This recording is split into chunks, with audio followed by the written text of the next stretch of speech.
Welcome to Truist Stadium one more time this week. Brett Wiseman alongside Graham Tuck as the Carolina Disco Turkeys wrap up a 5-game homestand with a rematch against the Greensboro Monarchs. As we jump into the game day gobble, Graham, last time out against this ball club in Greensboro, a heartbreaking loss in the 9th inning, and yesterday equally so, but not before a 9th-inning rally that almost saw the biggest comeback in the history of this ball club. Yeah, and I want to go back to that game on Friday against Greensboro. Greensboro down to their final strike. They score 3 runs in the 9th inning to take the lead for good. Carolina had led the entire game up until that point, and Greensboro just coming through when it mattered the most with a big hit, a timely hit at that from Devin Bartley, and he's going to be someone to keep an eye on for Greensboro as we get into this game. But last night, I unfortunately wasn't here to, have that call with you, but it was a phenomenal game, as anybody who watched knows, and a lot of positive things to build upon for this Carolina club as we head into the rubber match on the weekend homestand. 2-2 record going into today, so a very big game for Carolina as we move into the next week. Well, you gave your player to watch for Greensboro. Who's your player to watch for Carolina in the Sunday Blues today? It's got to be Henry Kohler. Last night he had a great game. He delivered a very clutch RBI in the 9th inning that ended up being the proximate RBI, got Carolina within 1 of Boone. And Kohler is someone that could come on to pitch today. He's played pretty well defensively in right field as well, so big spots are potentially on the horizon for number 15 in powder blue. And it is the Sunday Blues today, in case you didn't see when we had the camera up at first. Carolina going back to the Sunday Blues trend, wearing their powder blues at home, and it's a look that I love, I'll be honest with you. Absolutely love it. How about your keys to the game, GT? So today, you got to do what Boone did very well last night. Carolina's got to find a way to work around base runners. Boone forced 3 double plays last night, and that's something that Carolina's going to have to do. I mean, base runners are a given. You're going to let them up.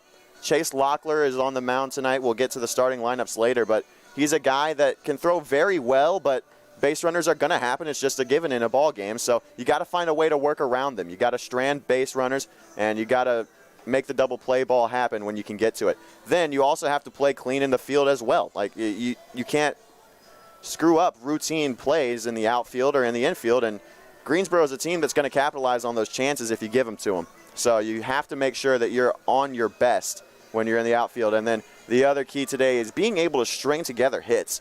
Hits came for Carolina last night. They took a little bit to get going at the plate, but once they got going, the hits came. They just didn't come together. So you've got to be able to rally. You've got to be able to string hits together and make RBIs happen rather than just stranding random base runners from inning to inning.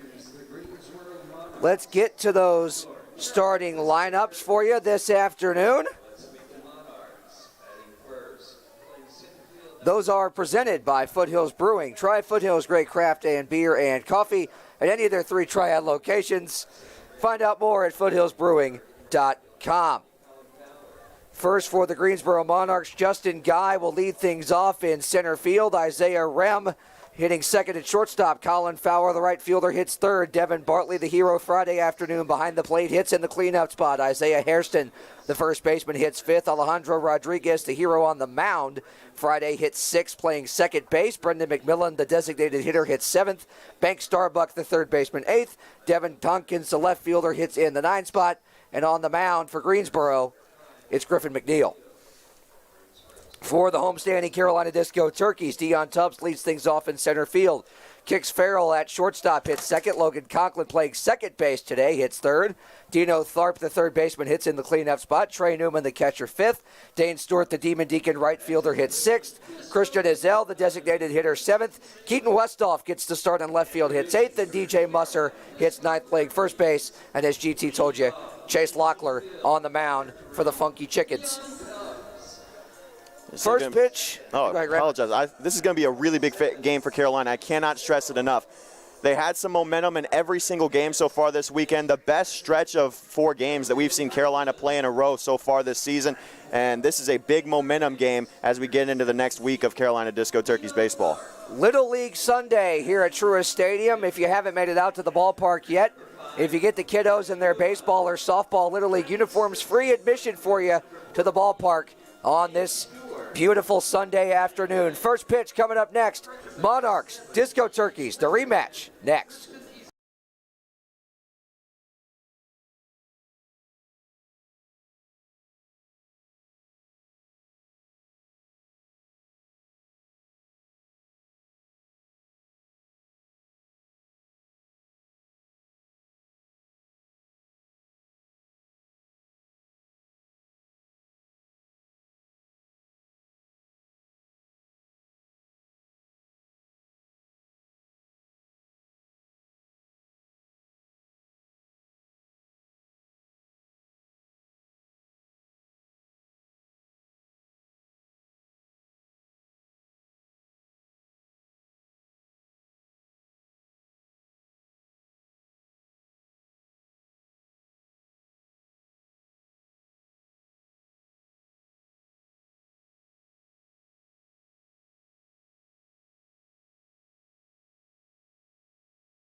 We're back here on Little League Sunday in Truist Stadium in downtown Winston-Salem. Final game of the homestand.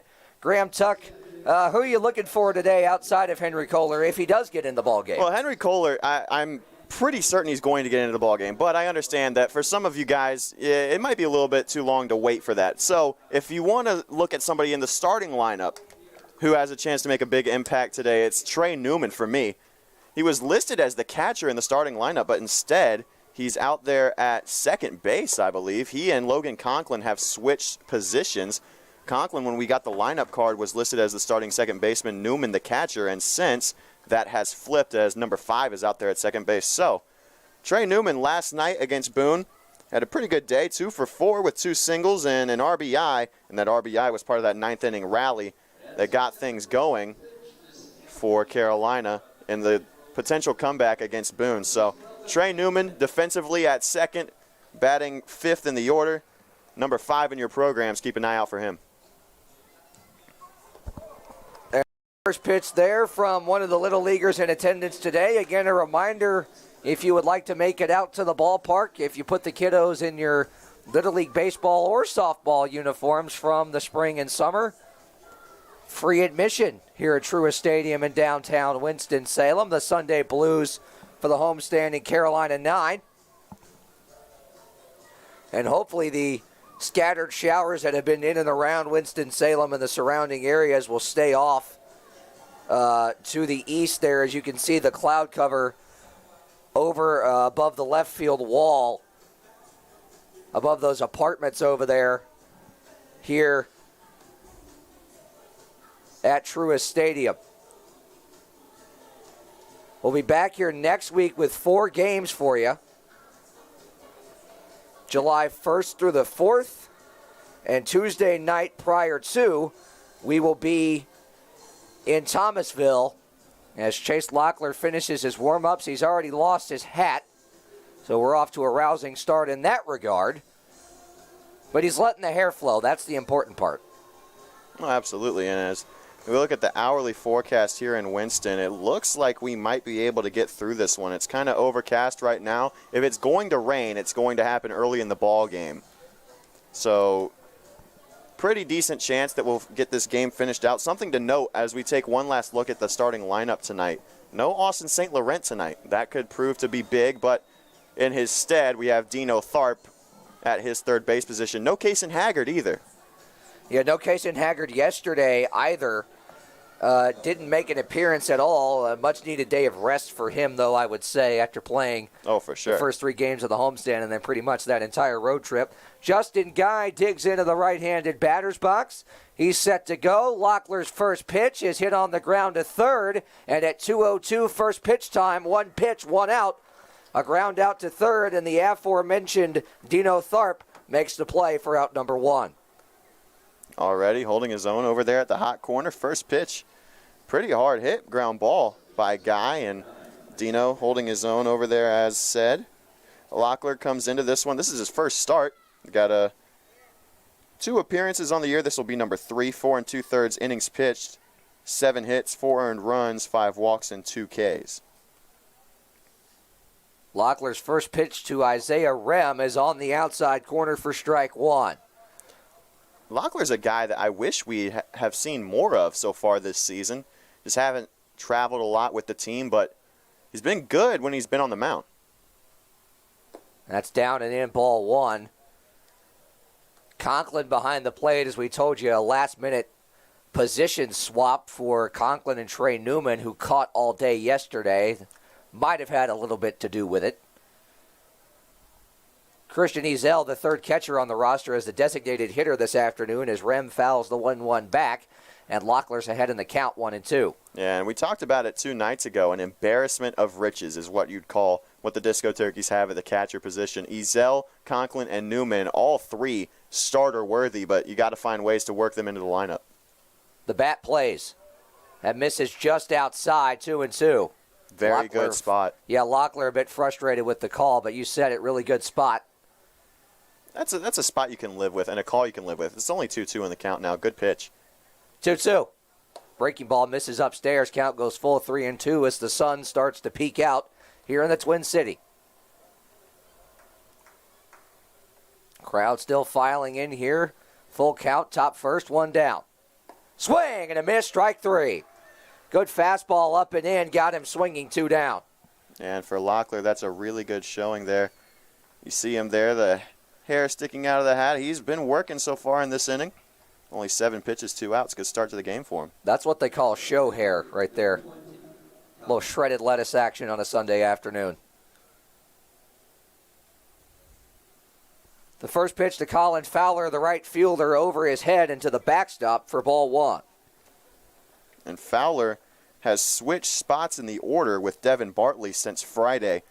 On Friday, Fowler was the cleanup man, Bartley the number 3, and now it's the other way around. That might have a lot to do with Bartley's offensive performance, as that swung on and missed. Actually foul-tipped into the mitt of Logan Conklin. Nonetheless, it's strike 1. Hey, it's a strike one way or the other. That's what I care about.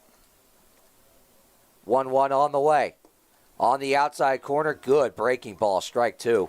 And that's about the same spot that Lockler hit on the 1-2 pitch against Rem, and he got the call with a right-handed batter this time. That's on the ground up the middle. Farrell fields it cleanly on a hop throw on to first to make the play, and a 1-2-3 first inning for Chase Lockler. Disco Turkeys coming to bat on a Sunday afternoon in Winston-Salem after this.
Back here in downtown Winston-Salem, Brett Wiseman alongside Graham Tuck. Dion Tubbs steps in to lead things off against Jeremiah Faster, a late change to the pitching for the Greensboro Monarchs. And then misses upstairs, ball one. Jeremiah Faster, I'll tell you, it's a fitting name for a pitcher, and he showed off the velo right there. 1-0 to the speedster Dion Tubbs, ripped into center field, and that will drop in. A base hit and scoot past the center fielder, Justin Guy. Dion's on his way to third now, and he'll be in with a stand-up triple. No, wait, he's going to get the wave home. Here's the throw to the plate. Inside the park, home run to lead off the ball game. Oh, gracious. Well, that's one way to get on the board early. And that is why you play deep when you got Dion Tubbs at the plate. You cannot let a ball get by you when he's in the outfield, because that is going to happen. It was going to be a single anyways, but it looked like Guy just misread where exactly it was going to bounce. It scoots under his glove all the way to the warning track, and Dion Tubbs put it into fifth gear, and it's already 1-0. So how about a... And now Kix Farrell is plunked by Faster. How about a Little League home run to start off Little League Day here at the park? I scored it as an inside-the-park home run. But on the board, they've got it as a single and an E8. I think I agree with that one, but hey. I didn't want to take it away from him, but yeah, that's probably the right call. Yeah, look at Dion over here strutting out.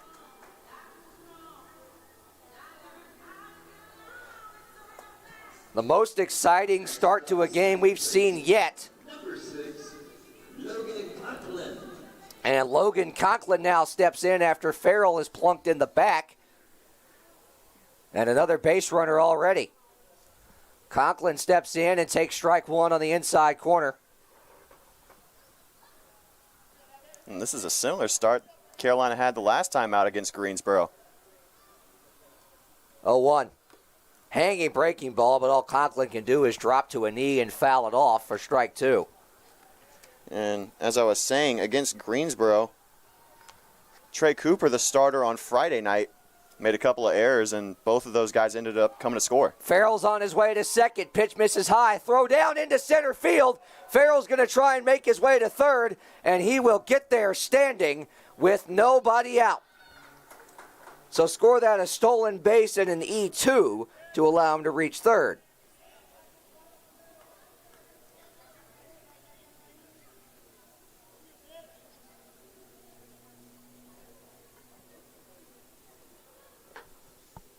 And that pitch to Conklin did indeed clip him on the arm. So for the second consecutive day, Conklin reaches on a hit by pitch. And the second consecutive batter as well. Conklin got that ninth inning rally, got the line moving, took the first pitch from Brendan Hoftalen last night in the back to make it first and second with nobody out.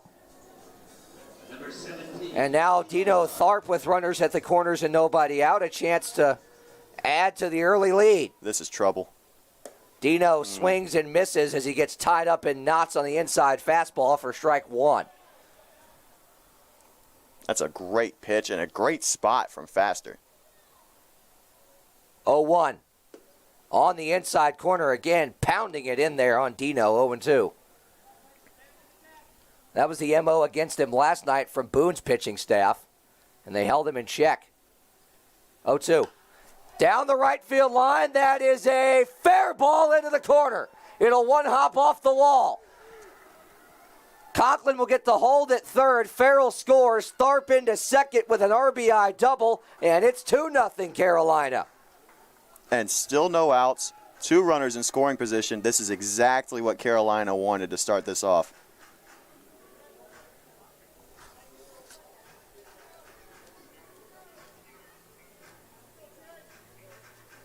Great start for Carolina. Now Trey Newman, who had the RBI single last night to cut the lead to one.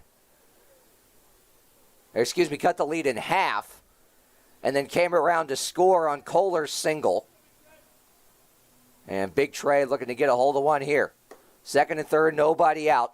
And takes upstairs ball one. Dane Stewart is on deck, and Ezel, the designated hitter, in the hole if either can reach.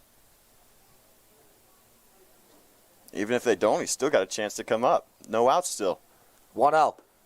Right down the pipe, strike one. That's a good off-speed from Faster. A changeup that broke right over the heart of the plate, and I can guarantee you 1-0, he was not sitting on it. I like the ambush attack from Carolina here. Only 12 pitches in already, 2 hits. 1-1. Up and away, ball 2. Yeah, we talked about it Friday especially.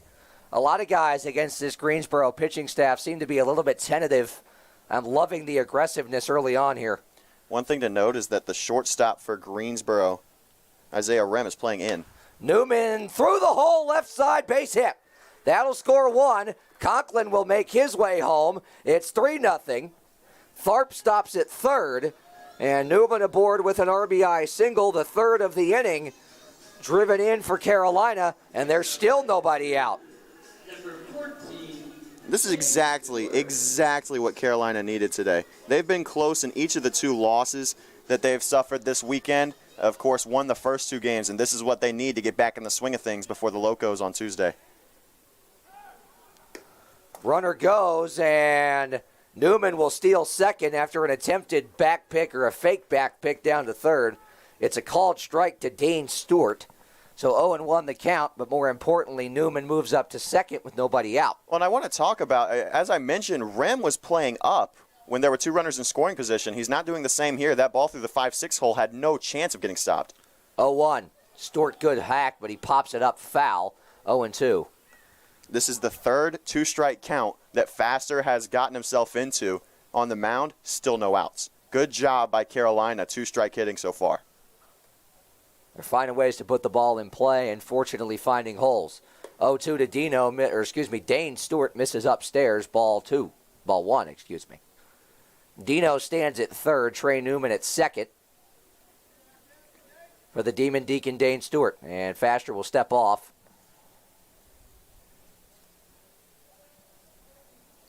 From the stretch. 1-2.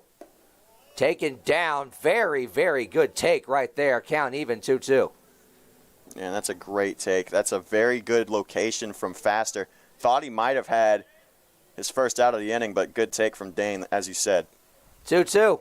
Down and away, and the plot thickens now. It's 3-2. It's a big spot for Faster here, and a big spot for Dane as well. Not as crucial for the Disco Turkeys as they're already up 3, but Greensboro's got to find a way to get an out. They got a chance to bust this thing open. That's down, ball 4. Bases loaded, still nobody out. And Ezel coming to the plate. And that will draw a mound visit.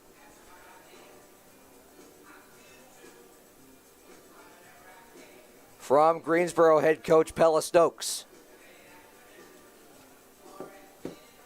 Already 20 pitches on the ledger for Faster.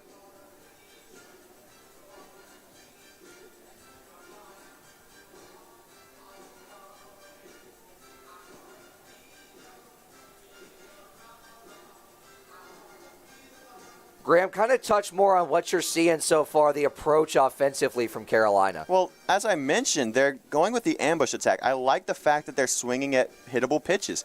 That's what you got to do in a ball game. Sometimes you get too caught up in trying to run up the pitch count, but when the starter is throwing you pitches that you can hit, and you can hit well, you got to jump all over them no matter what point in the count you're in. And I like that the Disco Turkeys are doing that here.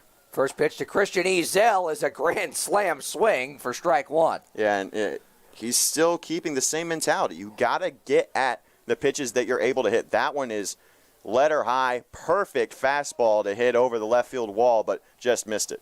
0-1. That is well hit. Into the air, out to shallow left center. The catch will be made. Tagging is Dino Tharp, and then a good throw in will hold him at third. And finally, Greensboro records an out. And as we said on the swing and the miss for strike 1, just missed that one. Same situation.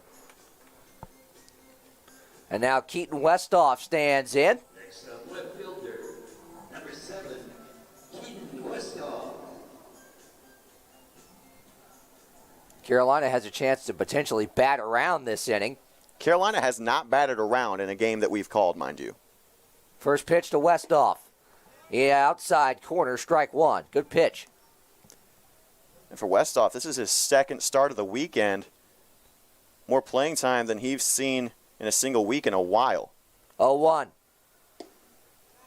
Good breaking ball. It fooled Westhoff, and he shakes his head at it. 0-2. He's painting the corners here. It is faster. That's good resiliency. Yeah, that mound visit seemed to have calmed the nerves a little bit. Here comes the 0-2 to Westhoff. Misses outside. Good waste pitch, 1-2. Trying to get him to go after the slider. And I'll be honest, up on the mound, I probably would have pounded the strike zone again there. You're not expecting one over the plate when you got bases loaded, 1 out. 1-2. That is right down the middle, strike 3. Throw back to first, and Dane Stewart able to hustle back in. And it's 2 quick outs after the bases become loaded. And who knows, this might be a big spot going forward if you can't take advantage of breaking this thing open. And you see DJ Musser right there. He's struggled at the plate so far this year.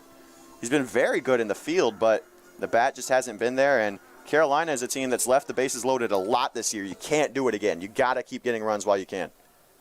First pitch to Musser is a breaking ball, inner half, strike 1. And this is the same thing that we were talking about when we were here a couple nights ago. You got to be ready to go. You can't look at pitches first pitch. First pitch is often the one that's the most hittable. Both those pretty hittable pitches, and Musser looks at both of them, and he's now down in the count, 0-2. Only 4 left stranded last night for Carolina. That's been a struggle for them this year. You want to avoid stranding 3 right off the bat. 0-2 to Musser. Swing and a miss, strike 3. No, they said he fouled it off. No, it was strike 3. It was strike 3, but Bartley will step on the plate for the force out. And the Disco Turkeys will strand the bases loaded, but they get 3 home on 3 hits, including what one might call an inside the park home run by Dion Tubbs. It's 3-0 Carolina after 1 in downtown Winston-Salem.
Back here in downtown Winston-Salem, Brett Wiseman alongside Graham Tuck. Chase Locklear back to the bump to begin the second inning and pounds in strike 1.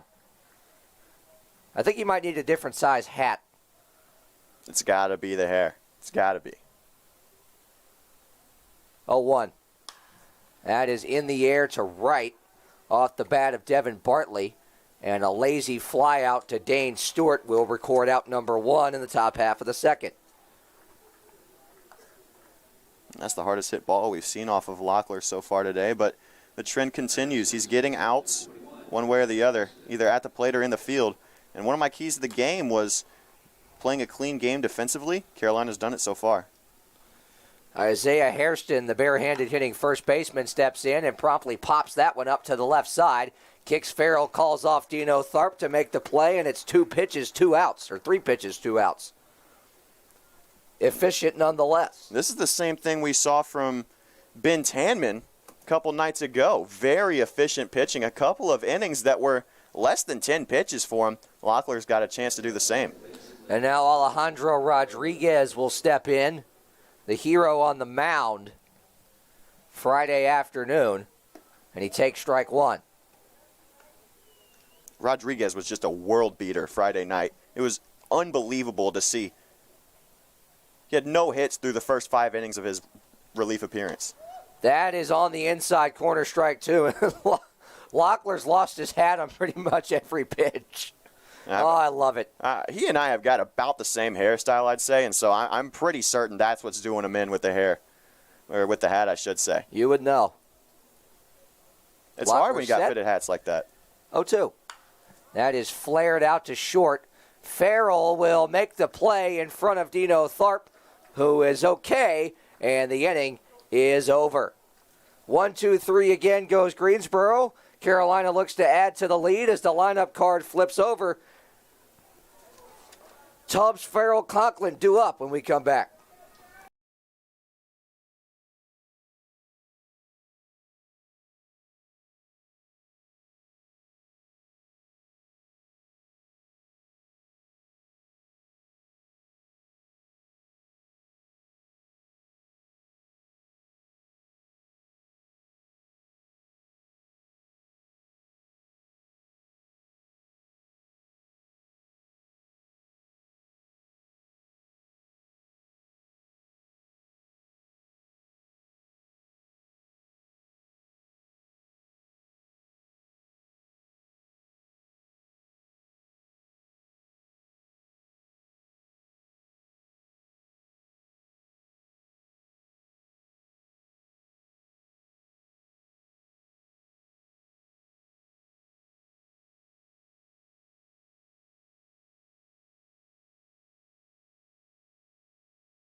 Back here in the 3-3-6, Brett Wiseman alongside Graham Tuck as the Textile League version of the Battle of I-40. The Greensboro Monarchs and Carolina Disco Turkeys. Bottom of inning number 2, Dion Tubbs, who had the Little League home run last time up, takes strike 1. And Greensboro's really fortunate they escaped that first inning with only 3 runs across. And a quick 0-2 count on Dion as Faster seems to have settled in.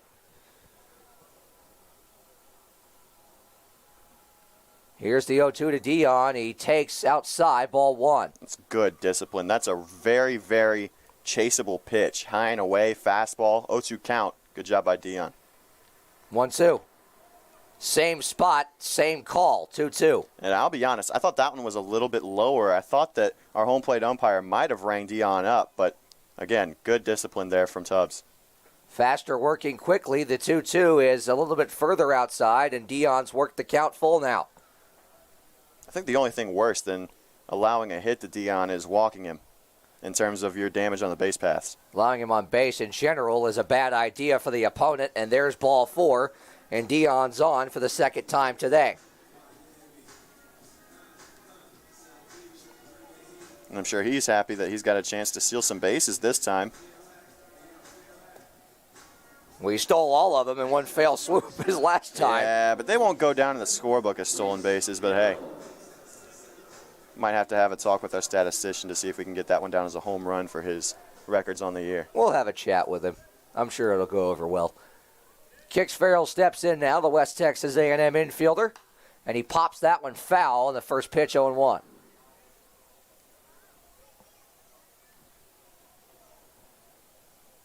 It's been one heck of a homestand. Carolina has split the first four 2-2, winning the first two and then dropping Friday and Saturday, both in heartbreaking fashion. But they've been in every game, even in the ninth inning. That's what you want to see. And that ninth inning rally yesterday was something to behold and build off of, and that carried over into the first inning today. Kicks Farrell, fouls that one back, and a fastball up and in, 0-2, as Faster is keeping close tabs on Tubbs. This is the 7th two-strike count that Carolina has found themselves in through the 11th batter that they have put up to the plate today.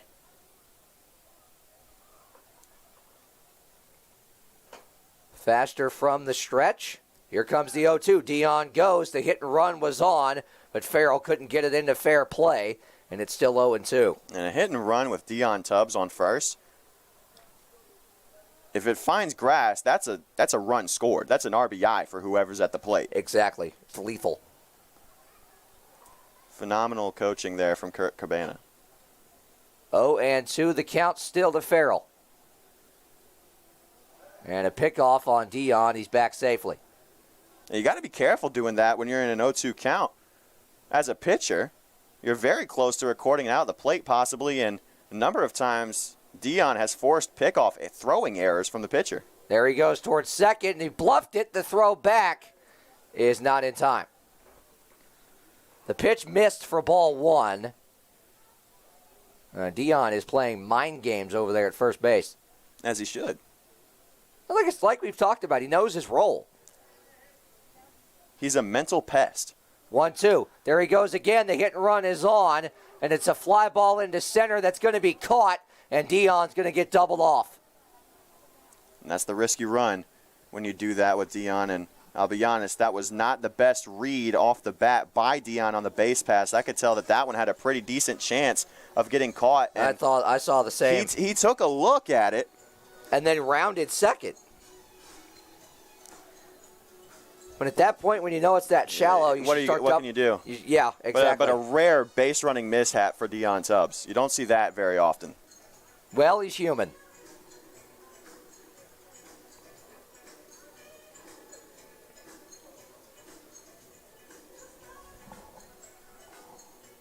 Next up, second baseman, number 6, Logan Conklin. Scored that as an 8-3 double play. And Logan Conklin steps in now with 2 down and takes low, ball 1. So one thing I've noticed from this home plate umpire is that his strike zone is very tight on that inside corner to right-handed batters. Outside corner. Low, ball 2, and a development in the on-deck circle. Nick Macadon has moved in. Dino Tharp looked to be a bit shaken up after that play out at shortstop. And I would assume nothing more than precautionary. Nick Macadon has stepped into the on-deck circle to take his spot in the lineup. 3-0 pitch to Conklin is in there for strike 1. And credit that one to Bartley behind the plate. That is certainly a ball, but a good frame brought it back into the zone. Can't do anything on that one, though. Conklin is on for the second time as he takes ball 4. Still yet to have an official at-bat. And in steps Macadon, who yesterday had that triple in the third inning, hit it down the left field line, and it caromed off that awkwardly shaped left field wall where it kind of curves in from the foul pole.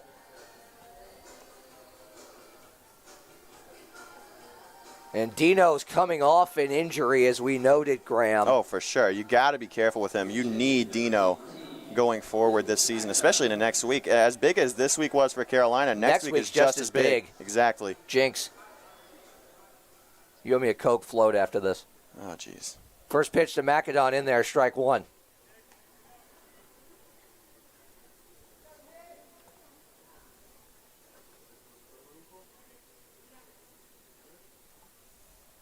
Looking for another extra base hit is Macadon, but he's behind in the count now, 0-2. Macadon's a guy that's been swinging the stick well. If you're going to replace Tharp with anybody That's in the guy. four-hole, Macadon's the one to bring off the bench. Hit ninth last night, 0-2. Takes outside, 1-2. That one looked good from up here, I'll be honest, but Macadon lucky to have the at-bat extended, and he's got to make something of it. Might have something to do with the fact that Bartley kind of mishandled it behind the plate, 1-2. That is in the dirt, and the count even now, 2-2. And as we know from Friday night, Bartley mishandling any situation, either at the plate or behind the dish, is a rarity. Exactly. One of the best players on this Greensboro team. 2-2 to Macadon. Swing and a miss, strike three. Big-time changeup, and Faster gets through the second inning scoreless. We head to the top half of the third. 5-6 due up for Greensboro. Or excuse me, 7-8-9 due up for Greensboro when we come back.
Looking for an opportunity to promote your local business? Contact us today to become a sponsor of the Carolina Disco Turkeys. Opportunities start at just $100 per season.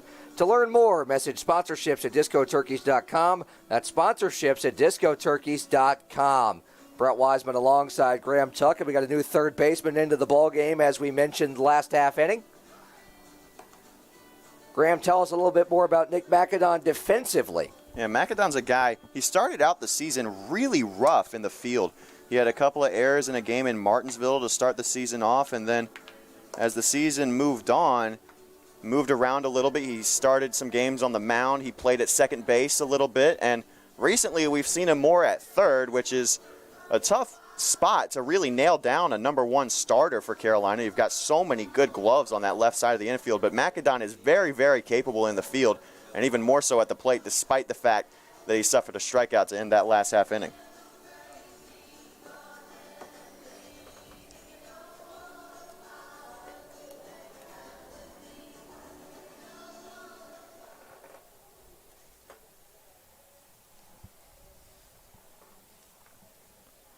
It'll be Brendan McMillan to lead things off for Greensboro, and he takes ball one.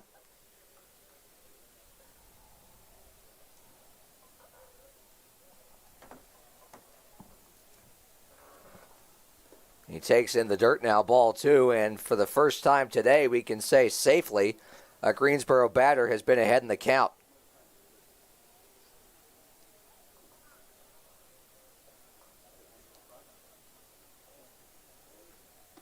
And misses inside, ball three. And the only other time that Locklear has found himself in a three-ball count was the second batter he faced in the game, Isaiah Rem, and he ended up striking him out on a full count. See if he can work his way back into it here. 3-0 is hammered down the left field line, but well foul. Oh my gosh, he hit it into the tree line. Wow, McMillan got every single piece of that baseball. That one's going into the parking lot. Honestly, if he got the right angle on it, that one probably could have hit the Powerball sign in left field. If he kept it fair. Exactly. Watch out in the apartments across the way over there. You might lose a window pane. 3-1. That is on the outside corner. McMillan disagrees. He'd already flipped the bat and gone towards first, and Graham, as you well know, that's not the move. You never do that when you're at the plate. That is just a poor display at the plate because I've never understood why batters do that, because You wait for the call. as an umpire, you're more likely to call the strike if they start moving to first. 3-2. Flared out to shallow center. Newman on his horse to make the play on the move. Nicely done for a non-traditional second baseman for out number 1. And that might be why pays to have him over there at second rather than behind the plate. And I mean, we know that Logan Conklin's got wheels, but I'd venture to say Newman's possibly the only second baseman on this team that's making that play. And as I mentioned, when Locklear was behind 3-0, he worked that count back to full, and a very good job of him working his way around that 3-ball count. Here's Bank Starbuck, who for me is in the Textile League Name Hall of Fame, or Hall of Name, I guess. 1-0. On the outside corner, strike 1, count even. And we saw Starbuck at second base on Friday night. He's since moved over to the hot corner at third. Something of note. 1-1 to him. Misses away, ball 2. And Locklear's been behind both counts here to begin the third inning. Yeah, he wanted that one to break back in and catch the high and away corner, but no luck. 2-1. That did break over the outside corner perfectly. Did just what he wanted it to do that time, and the count even 2-2. Perfect backdoor slider from Locklear right there. Very, very good pitch. Back even in the count as Locklear gets the sign he wants. From the windup, the 2-2 pitch hit on the ground out in front of the plate. Conklin pops out of the crouch and throws on to first for out number 2. And Locklear has looked phenomenal as Greensboro nears the end of their order for the first time. And again, as I mentioned, Locklear is a guy that we have not seen on the mound in a very long time. It's been about 2 to 3 weeks since the last time that he came onto the bump. This is only his third appearance of the year. Only 4 2/3 innings coming into today, but he's looked good. Some time off, maybe much needed. First pitch to him, an attempted bunt that's pulled back by Devin Tompkins, the 9-hole hitter. And an appeal down to first indeed confirms he did not square. It's ball 1. I don't know how much I agree with that. I thought that he... It looked to me like it he looked did. like he went around. 1-0. Takes high, ball 2.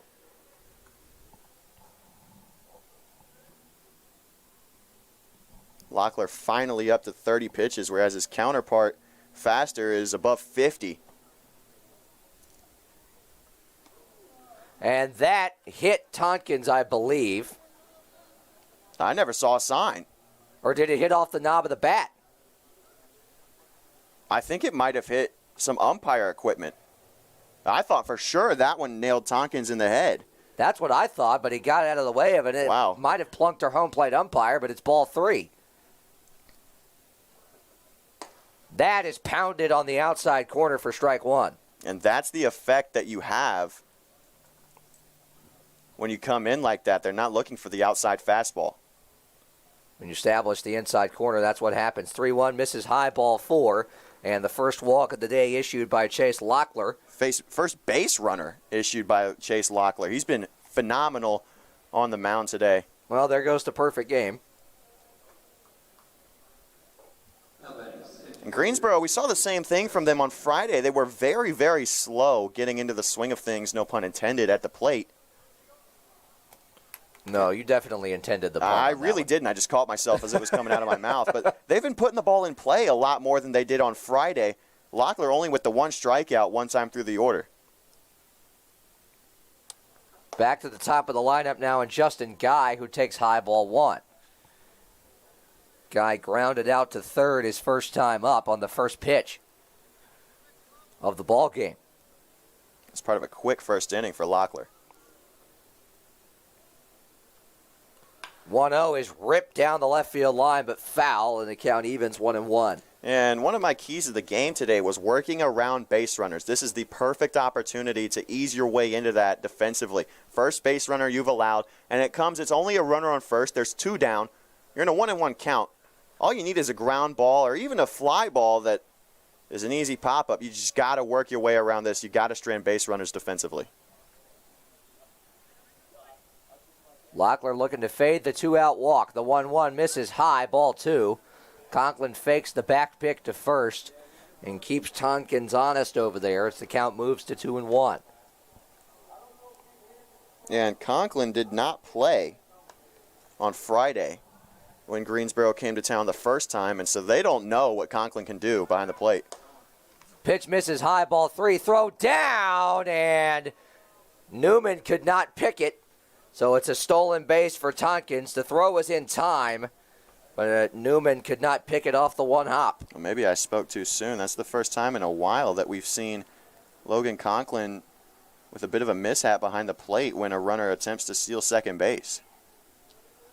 Throw just skipped in on him a little bit, and Farrell, as good as he is defensively, not able to pick it out of the dirt. I think that was Newman. Oh, I covering. apologize. And Locklear steps off now, 3-1 count. And then again, Newman's not a traditional second baseman, as we said, so he's not used to having to make those kind of pick plays. As a catcher behind the plate, you're squared up to the ball. It's a little bit different than if you're straddling second base with a runner running on you. Right. 3-1 misses high, ball 4. It's back-to-back walks. And that'll bring in Rem with still 2 down. The good news for Carolina is that we've got a pretty decent-sized bullpen availability today. You got a lot of pitchers that are able to come out of the pen should you need them. Ben Tanman among them, Chase Jesse, A.C. Plum, Henry Kohler, and then a gaggle of position players, if you will. So Carolina's looking good on the mound. They got to work their way out of this one, though.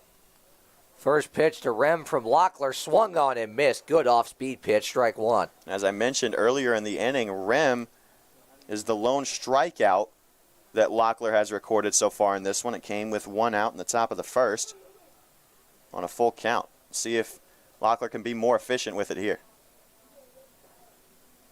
Locklear checks on the runner at second, the 0-1. A big rip by Rem, and he fouls it back to the screen for strike 2.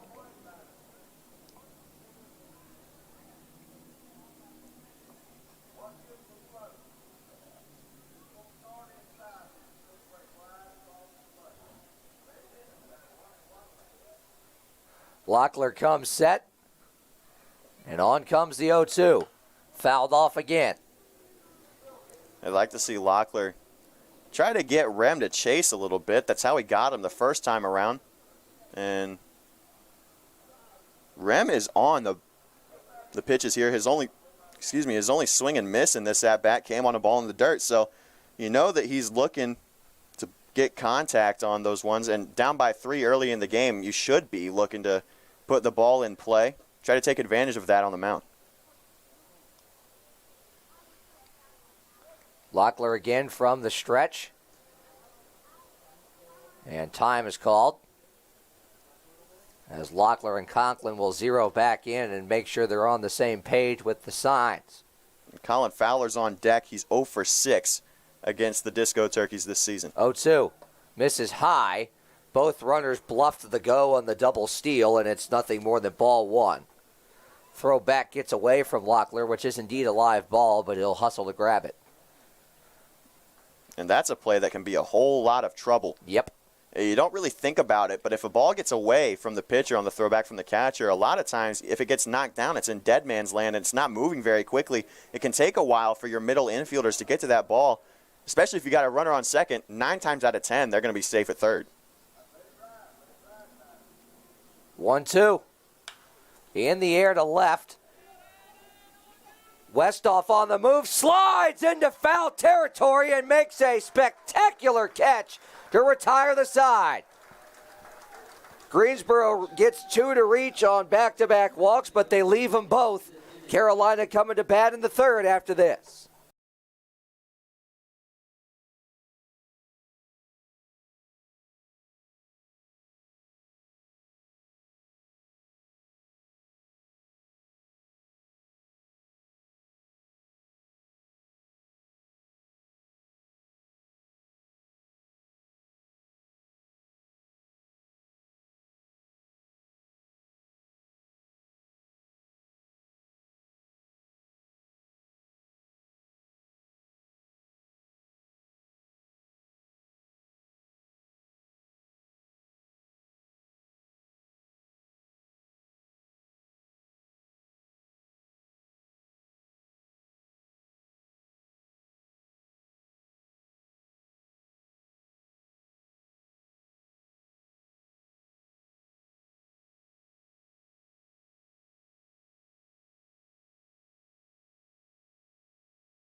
back here in downtown Winston-Salem. Brett Wiseman alongside Graham Tuck.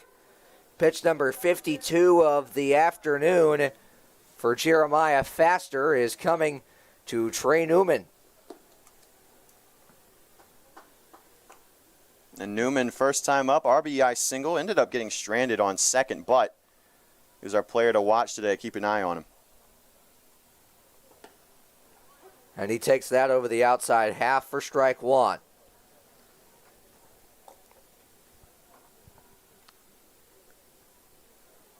One and one the count to Newman, playing second base today, who takes in the dirt ball two.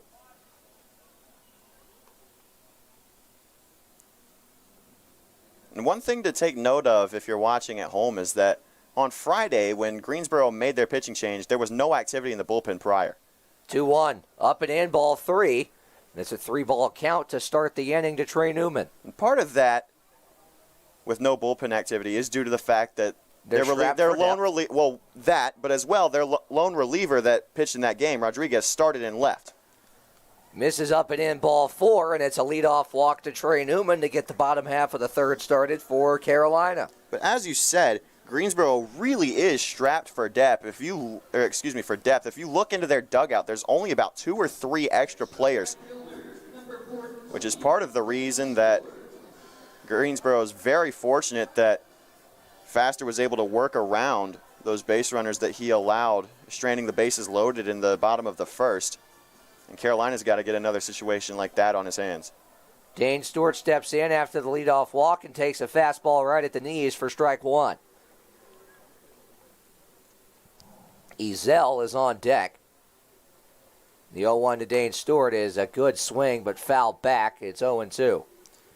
And Faster's very fortunate, really, that he's been able to escape only 2 earned runs against him so far. That 1 run to start the game off the error in center field, but you know, he's walked 5 batters already, not even 2 times through the lineup. He's walked 4 and he's hit 2. So 6 free bases and only 3 runs coming around. 0-2 to Dane Stewart is swung on and missed. A fastball up and in that tied him up in knots for out number 1. Really well executed pitch that time. And Dane has been struggling with his discipline at the plate. He's looking at pitches that are in the zone, swinging at pitches that are out of it. And it's really uncharacteristic of him. I mean, we know what he can do at the plate. We saw it in the first part of the season. He was phenomenal, on fire in that first homestand, and then he didn't make the trip to the vast majority of those games in the long road trip, and it seems like it may be paying off in the wrong way. He'll lace that one into left field for a base hit, and 2 on with 1 out, as Ezel is aboard with his first hit of the ball game. Ezel just barely missed a home run to the left field side in the last game against Greensboro. I'm sure he's eager to try to make up for it. Ended up being a double off the wall, but I'm sure he would have liked a little bit more. Would have liked a little bit more in the launch angle department on it. Keaton Westhoff, who made the spectacular catch in the top half of the inning, now up with 2 on, 1 out in the bottom half. And Westhoff, we talked about it. You got to find a way to work around base runners. Greensboro had one in scoring position, top of the third, able to get around it due to that great catch from Keaton.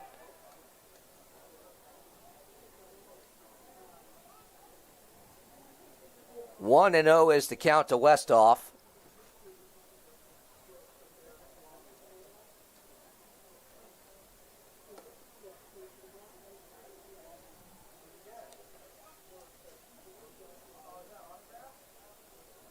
And Westhoff's a guy that he's found ways to get on base so far this season, but we really haven't seen him get a hold of one like we know he can.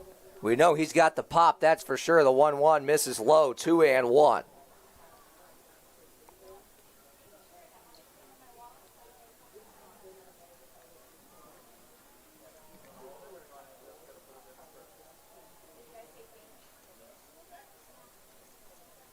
The 4th hit of the day was Ezel's.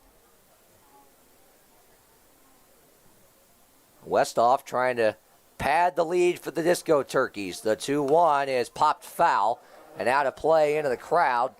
Count even 2-2. Come on, Dad, you got to make that catch. Especially when you got your little girls beside you. Exactly. It's Little League Day. You got to make that play, Dad. Come on. Yeah, he tried though. I'll give him credit for that. We'll give him credit for the effort. We'll charge him with the error.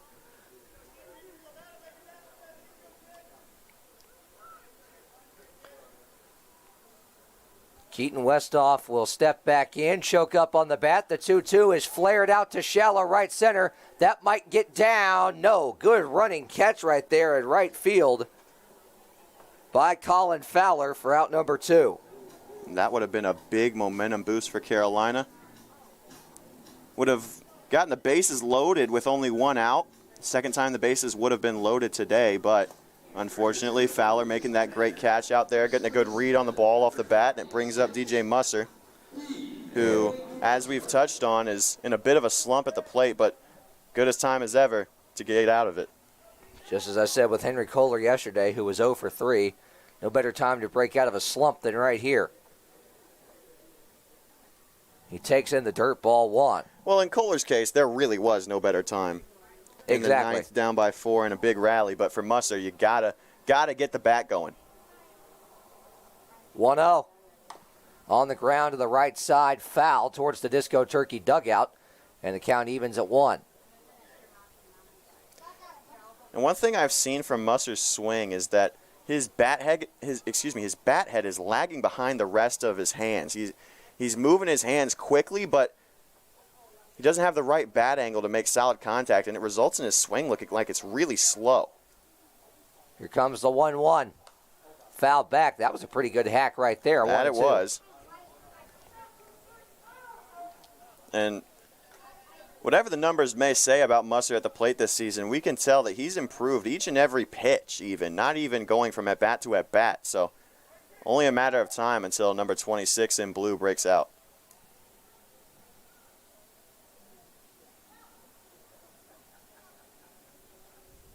Faster is set, and nope. They'll call time and get the signs straightened out here. Dion Tubbs is on deck. Should Musser be able to reach? 1-2. Flared towards first. It is going to land foul, and Musser will fight it off and live to die another pitch. It's a good defensive swing up there. I think he got fooled. He might have been expecting off speed and in a 1-2 count with 2 outs. I can't blame him, but good job by Musser to foul off the heater, stay alive. A defensive swing, as you said, is what you want in that count. Oh, for sure. It's a good sign. Here comes the 1-2. That's on the ground to the left side. Play is going to be made there by the third baseman Starbuck, who will throw on to first to end the inning. So Carolina strands 2 more. They've stranded 5 through 3 innings, but hold a 3-0 lead as we head to the 4th in Winston-Salem.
Back here at Truist Stadium in downtown Winston-Salem, Brett Wiseman alongside Graham Tuck as we get set to start the fourth inning here in the 3-3-6 on Little League Day. Disco Turkeys and Monarchs as that one misses low, ball one to the leadoff man in the inning for Greensboro. That's Colin Fowler. Fowler hammers one into right center, and that's going to get down and get into the gap. Dane Stewart will cut it off on the warning track. Fowler hustling into third, and he is going to get there safely with a leadoff triple. And that's the first hit that Fowler has recorded against Carolina this season. 0 for 5 in the game on Friday, and 0 for 1 so far tonight until that one. And that's the first hit allowed by Locklear through 3 innings and 1 at bat. So good sign for Greensboro to start this inning, especially with this guy at the plate.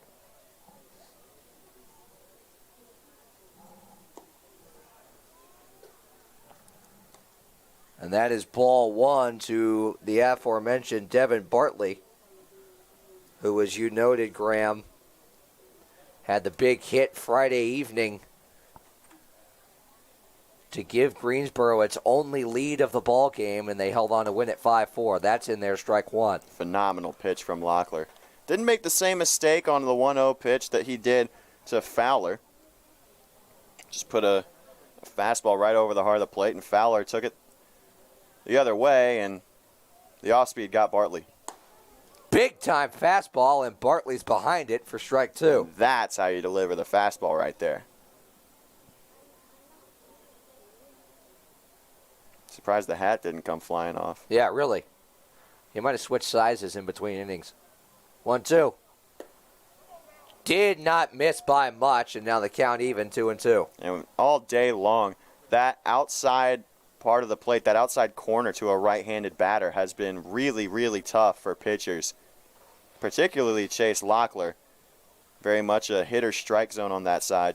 Well, it's consistent. I'll give him that. 2-2 is popped up to the right side, foul out of play, and the count will stay even.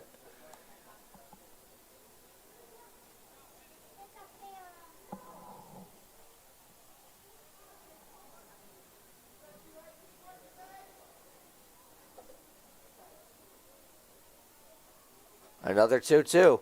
Misses up and in, and the count goes full now.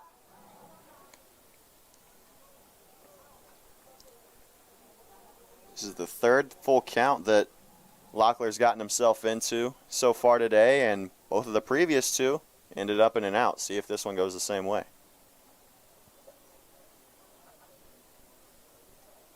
Here comes the 3-2. Did not miss by much, just off the outside corner. And it's ball 4 to Bartley. And a walk to him will put runners at the corners now with still nobody out. Next up, first baseman, number 21, Isaiah Hairston.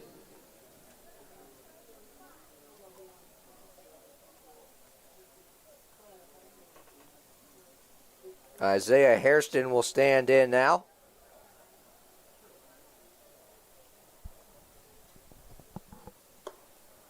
And he takes ball 1. Locklear struggling to find the zone here in the fourth inning. Yeah, something he hasn't really had a problem with so far today until now. Hasn't thrown a first pitch strike at all this inning through 3 batters.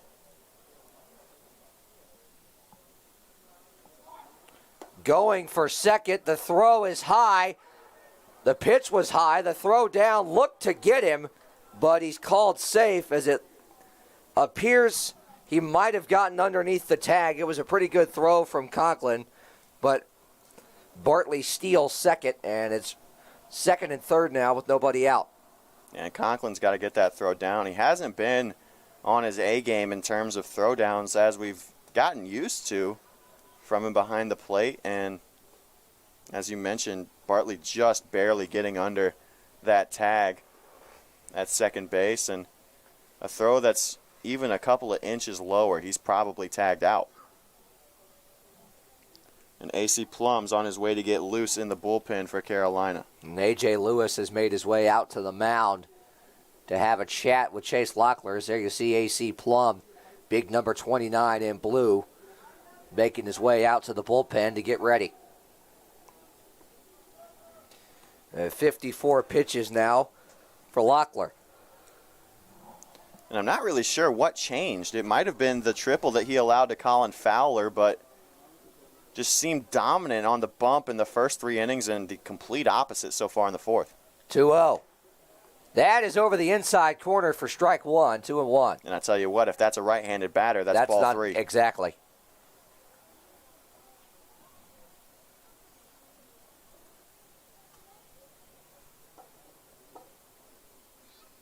Locklear over halfway to 100 pitches. Here comes the 2-1. That misses inside, 3-1, or did it hit him? Nope. Well, it looked like Hairston appeared to give the indication that it might have clipped the pant leg, but the umpire was not buying it. But nonetheless, it is a ball, 3-1. 2 straight 3-ball counts for Locklear. Last one was a walk. See if he can work around it here. Here comes the 3-1. That misses high, ball 4. And now the bases are loaded with nobody out. And AC Plum's got a little bit of pep in his step now over in the bullpen. Bases loaded, no outs. And exactly what we talked about. You got to work around base runners. And with this guy at the plate, it becomes even more of a pressing issue. Rodriguez is 0 for 1 today, but we know what he can do. He completely dominated the Disco Turkeys on Friday night. No other way to put it. On the mound and at the plate.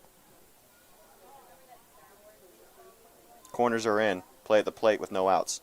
Forcing any base. The first pitch to Rodriguez is on the inside corner for strike 1.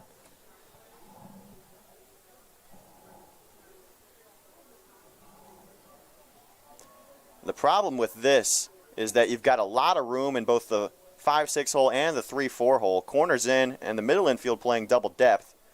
Base hit's going to score 2. 0-1. Misses high. Ball 1. Count even. And we talked about the performance from Rodriguez 2 nights ago. Just dominant. Only 1 hit allowed. 4 hits allowed by Alejandro Rodriguez. And then at the plate, scored twice. 1-1 is on the inside corner again. 1-2. It's 2 for 4 in the game. 2 runs scored. And a threat on the base paths as well. Really all-around player. 1-2. Misses in the dirt, but a good block by Conklin to keep that in front of him and keep the runner at third as the count moves to 2-2. And also in the bullpen for Carolina is Henry Kohler and at least one other player.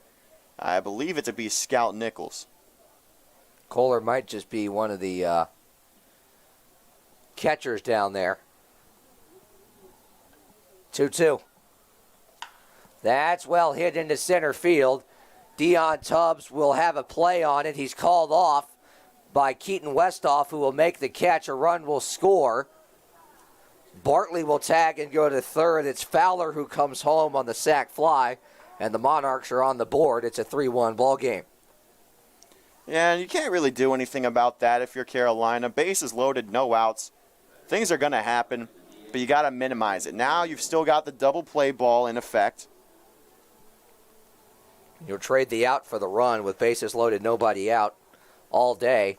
And you keep the runner at first with a throw into the middle of the infield. If that throw goes to third, a runner standing at second base.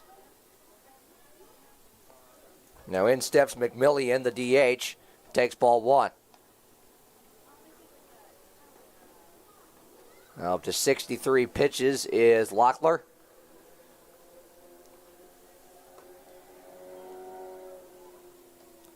Spin from the stretch all inning for him. The 1-0 is high. It gets over the glove of Conklin, and Bartley will come home, and now the throw back to try and get him gets away, and that's going to allow Hairston to advance to third. So Bartley scores on the wild pitch. Hairston advances to third on the error by Conklin.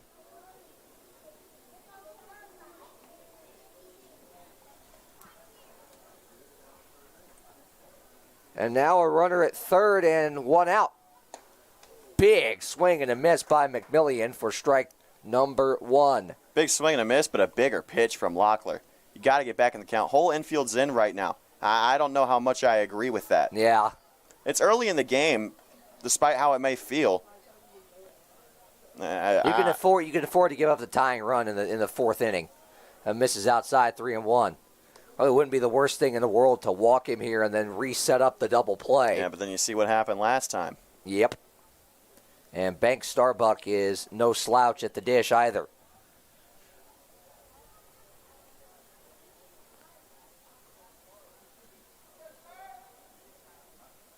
Three one. Misses outside, ball four to McMillian, who's aboard via the walk, so first and third, one out. And that'll bring in Starbuck. It's going to bring out Kurt Cabana as well. And this might be it for Locklear. Nichols and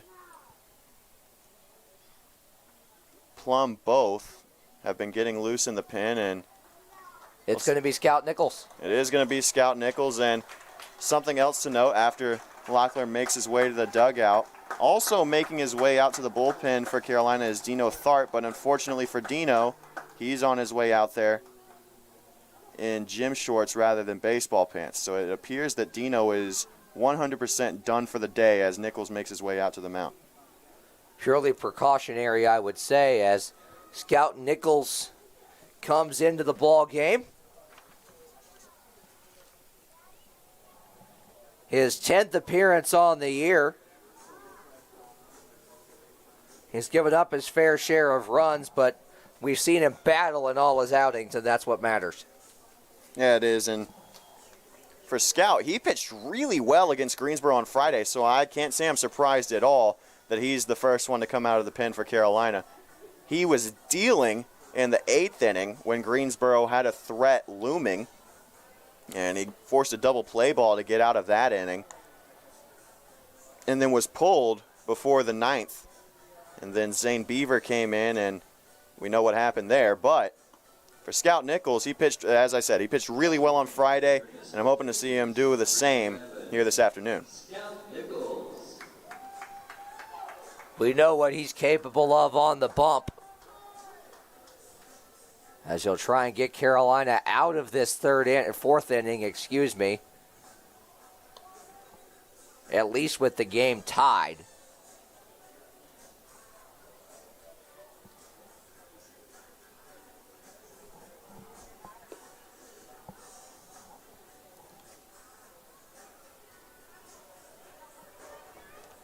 Nichols out of Caldwell Community College, which was home at one point to Madison Bumgardner, before he advanced on to D1 collegiate play. And Bumgardner now in his 15th year in the big leagues with the Arizona Diamondbacks. The two-time World Series champion and probably the most famous native of Caldwell County, not named Eric Church.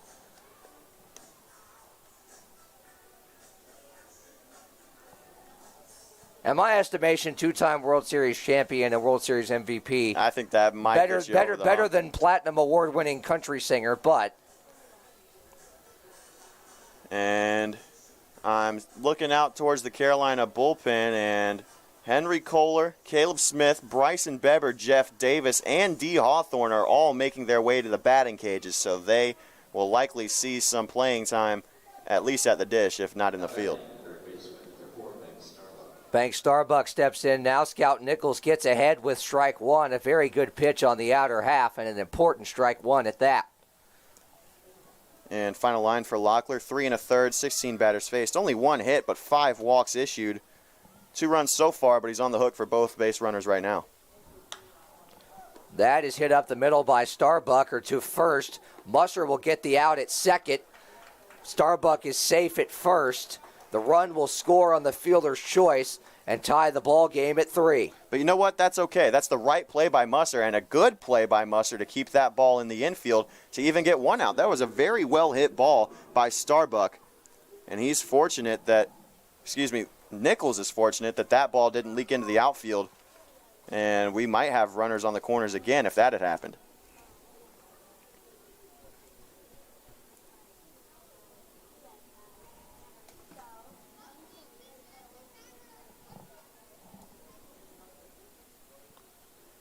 Nichols is set, and the first pitch to Tompkins misses outside, ball one.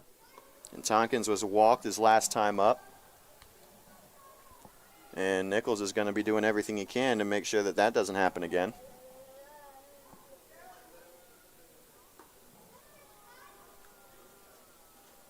One 0. Outside, ball two.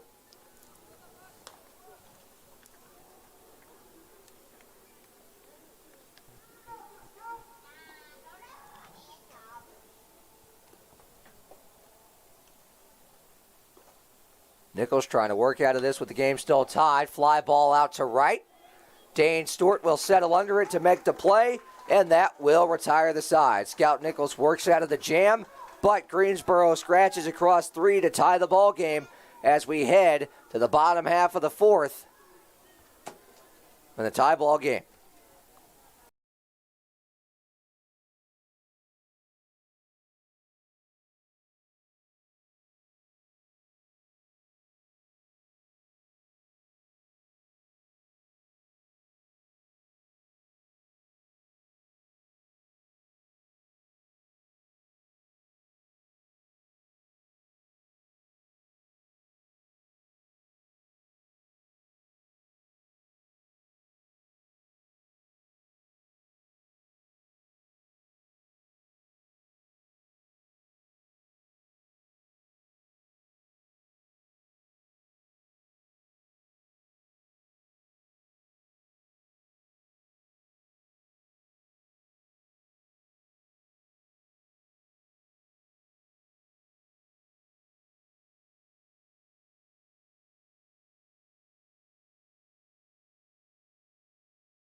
Back here in downtown Winston-Salem, Brett Wiseman joined alongside Graham Tuck.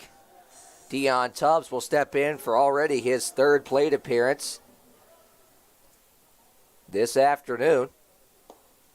And that misses outside, ball one. And Dion, remember, he had that Little League home run his first time up to lead off the game, and last time walked and then got doubled off after a fly out to center. 1-0 is on the ground to second. Fielded cleanly there by Alejandro Rodriguez, and he'll throw on to first for a very quick out number one.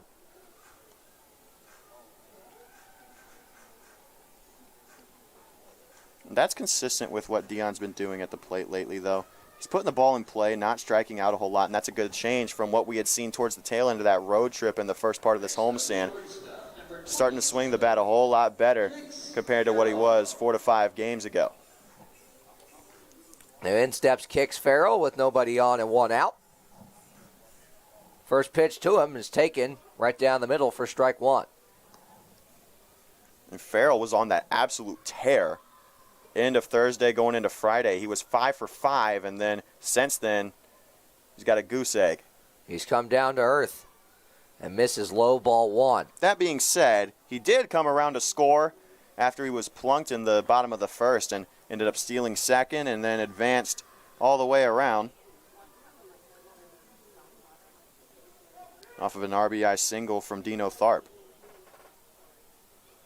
1-1 the count to the Disco Turkey infielder. Misses in the dirt, ball 2. And bounds all the way to the backstop.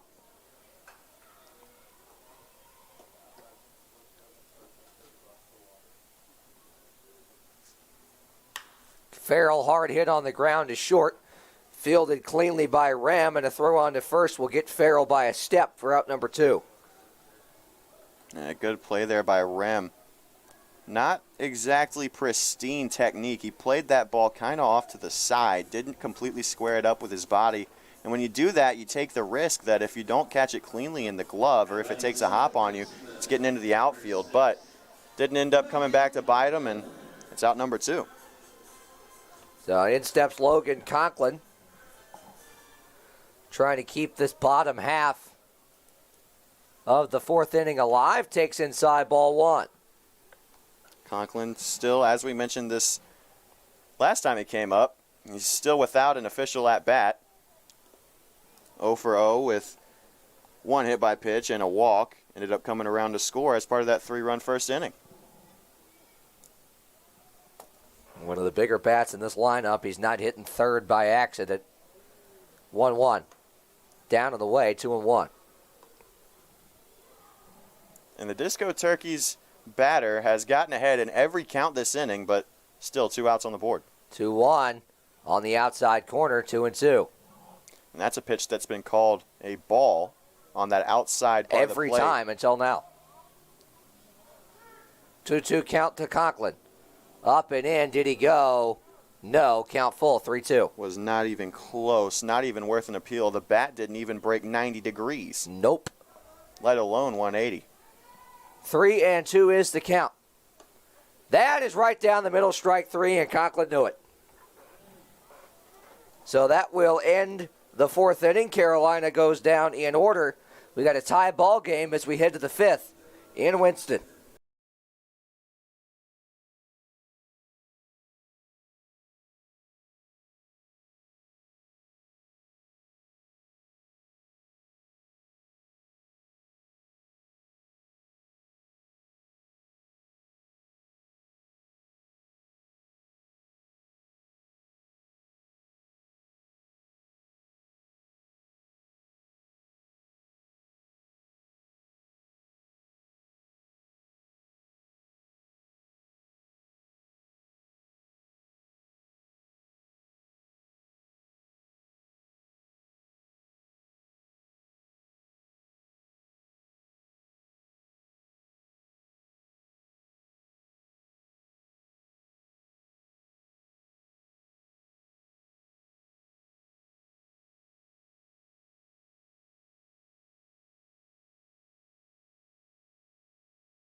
Back here in Winston-Salem for the top half of the 5th inning. Brett Wiseman alongside Graham Tuck.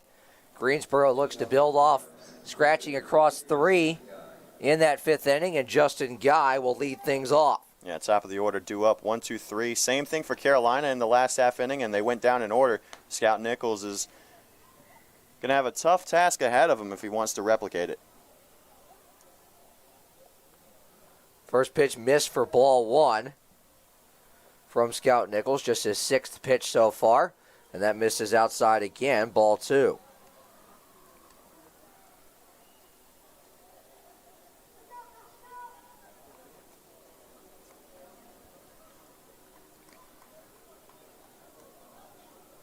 Top of the order, as you said, due up for Greensboro, and now Justin Guy, the leadoff man, ahead in the count 3-0. That looked like a really good pitch. Must have just missed a hair low.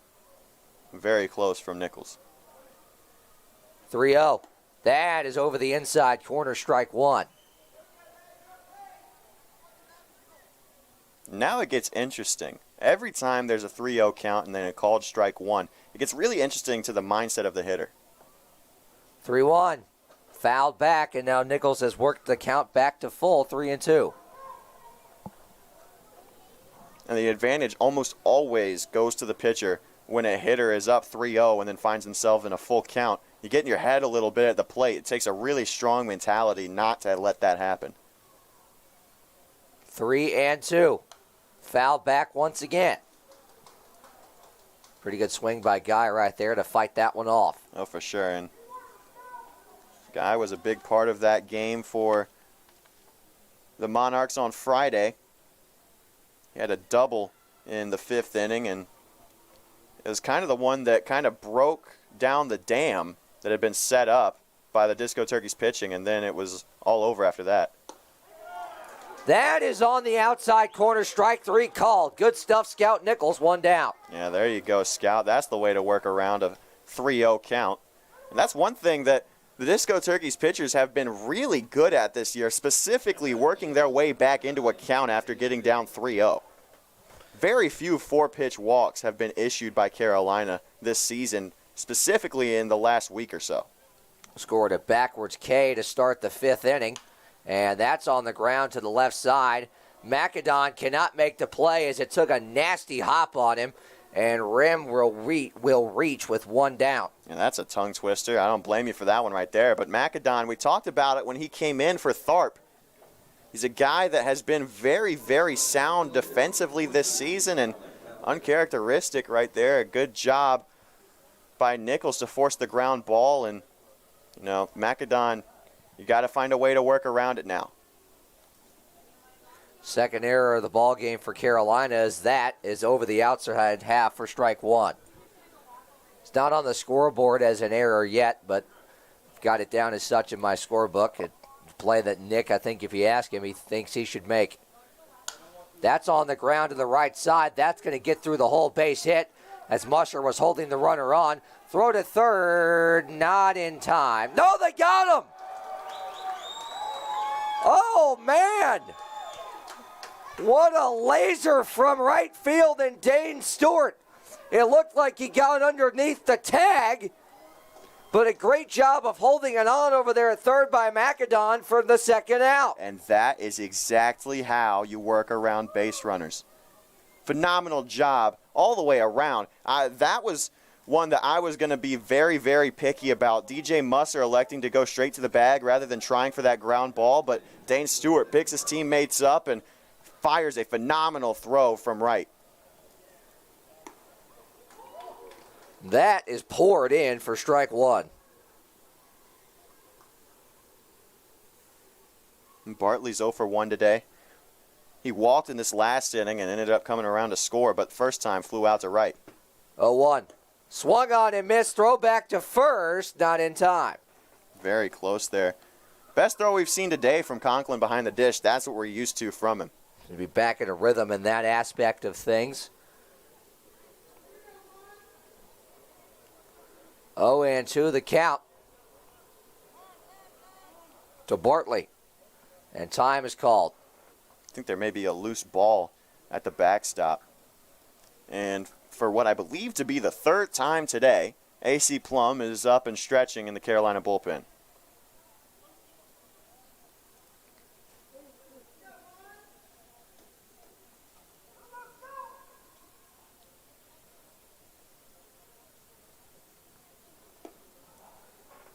And that misses for ball one, and the count goes to 1-2.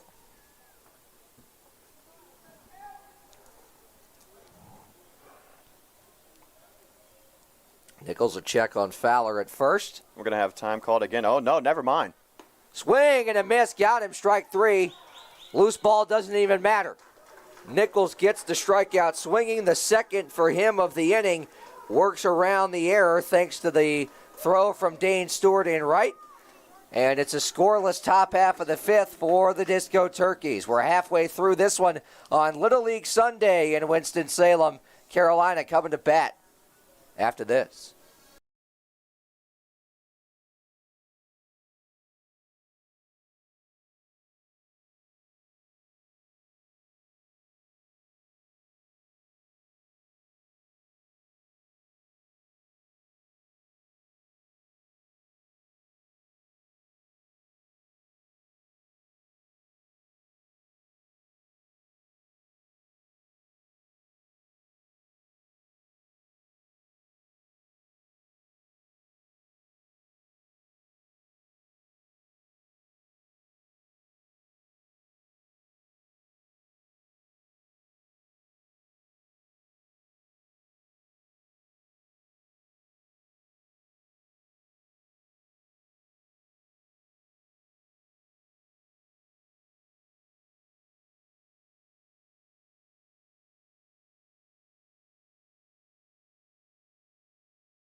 Nick Macadon leads things off in the bottom half of the fifth inning. Here on Little League Sunday afternoon in beautiful downtown Winston-Salem. Brett Wiseman alongside Graham Tuck as Jeremiah Faster's back on the bump for his fifth inning of work and pounds in strike one to Macadon. That's a really close call. I think that one, all credit to Bartley behind the plate. He's been putting in work all weekend long. Can't blame him. I'm starting to really like this kid, number 12. Macadon swings and misses and pulls an Adrian Beltre and drops down to a knee, 0-2. This will be the 85th pitch from Faster. Speaking of the Seattle Mariners, there's a bit of MLB history to get to, and it's not of a fun variety. Hector Santiago of the Mariners has just become the first pitcher in Major League history as that swung on and missed by Macadon for out number one. The first pitcher in big league history to be ejected for a foreign substance check. So mark that down off your baseball history bingo card. Next up, the catcher, number 5, Trey Newman. And now Trey Newman will step in.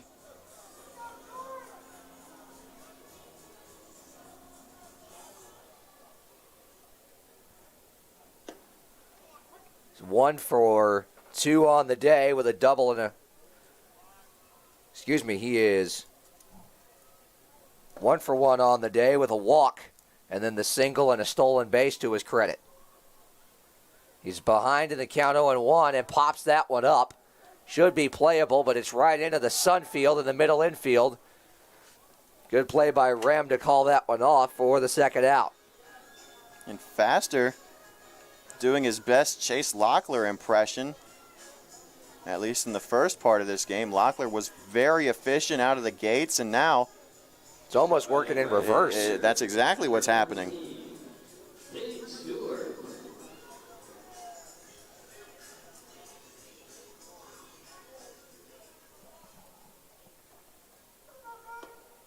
First pitch to Dane Stewart is on the inner half for strike one from Faster. That's the third consecutive called strike one to start the at-bat. Faster is dealing. 0-1. Swung on and missed in the dirt, 0-2.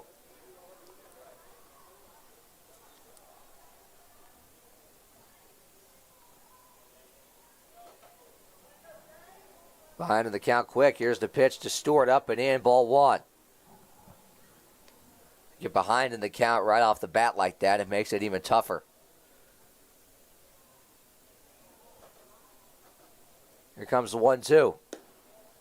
Did not miss by much, in the count even 2-2. Dane's lucky to get another one after that one. And that's a good idea from Greensboro. Dane's been chasing all day. Bartley setting up outside, 1-2 count. Couldn't get him to go, though. 2-2. Inside, and Dane has worked the count full, 3-2. This is big. Having a base runner, regardless of how many outs there are in the inning, is a big change for the Disco Turkeys. Their last 7 have been retired, so you got to make something happen. 3-2. Did he go? No. Ball 4. So it's a 2-out walk for Dane Stewart. That'll bring Ezel up. And that's what you like to see from Dane. His second walk he's drawn on the day, both of them coming with a full count. Good discipline. Good job of picking out pitches. Ezel gets a chance to hit now with 2 down. Singled back in the third and flew out to left for the first out of that long first inning.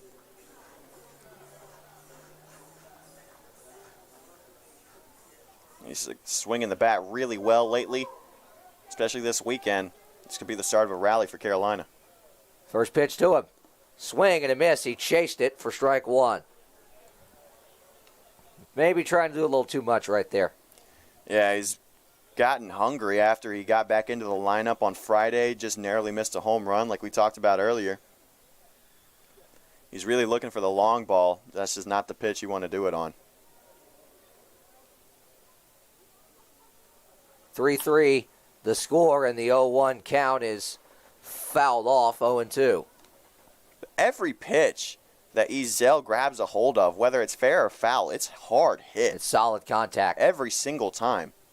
He and Caleb Smith, 2 guys that every time they put the ball in play, it is solid contact. It's a hard hit ball every time. And that's what you know Ezel brings to the plate. 0-2. Up and in, ball 1. Throw back to first, flutters over, and Dane Stewart barely has to move to get back.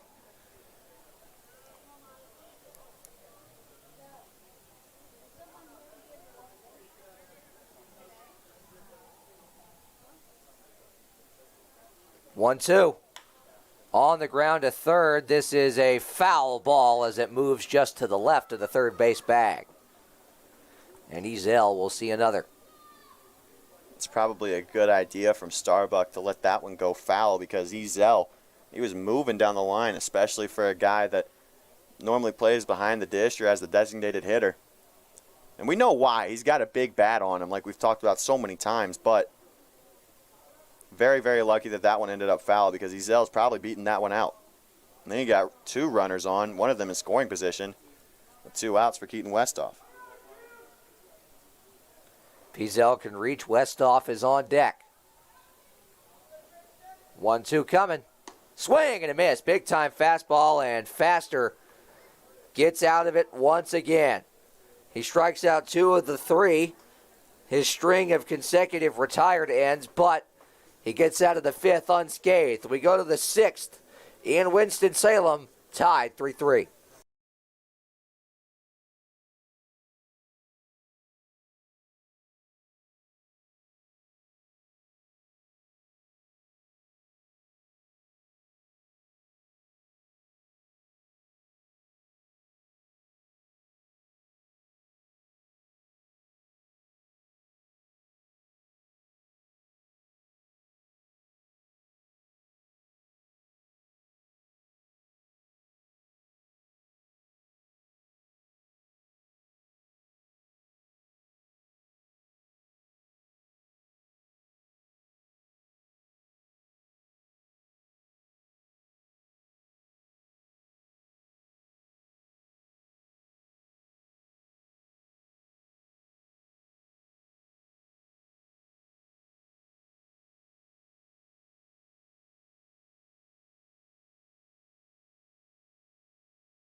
Yep.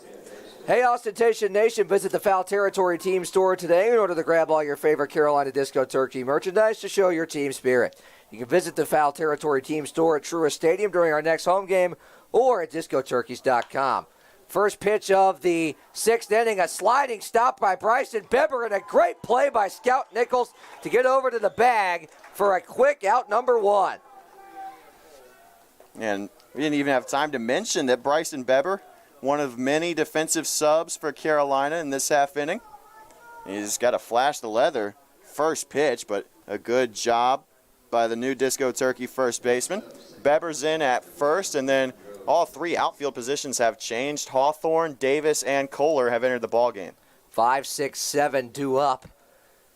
The five-man retired, and it brings in Alejandro Rodriguez, who hits one in the air out to right center. D. Hawthorne on his horse, and he and Jeff Davis almost collide, but Hawthorne makes the play for out number two. Wow, that's a dangerous play out there. Both guys going full speed on a ball deep in the outfield. That one really could have ended up in someone getting hurt, and also Or the ball dropping. If it drops, that's at least 3 bases. Deion Tubbs has made his way into the crowd, and the Little Leaguers definitely wanted an autograph from the Little League home run hitter. Who knows, with his speed, that's probably going to be worth something someday.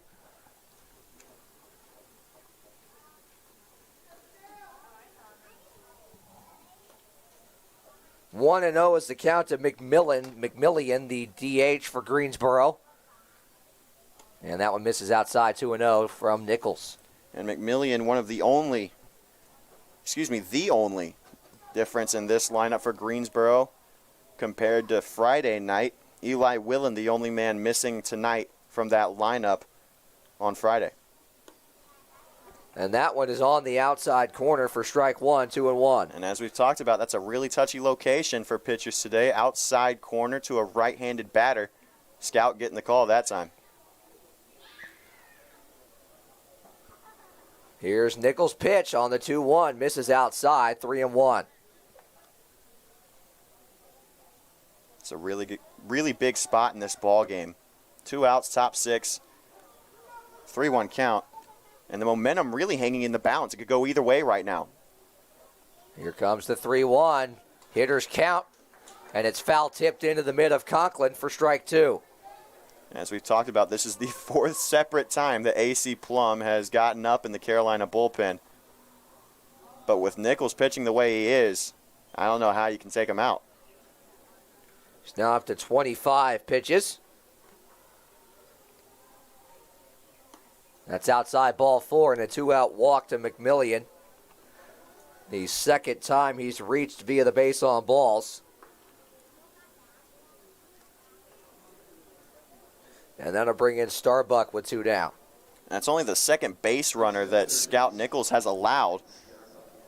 Rem reached on an error in the 5th, and there was a fielder's choice in his first batter faced, but the single by Fowler and then that walk to McMillian, the only 2 times that Nichols has faltered. First pitch to Starbuck is popped up to the left side towards the third base dugout.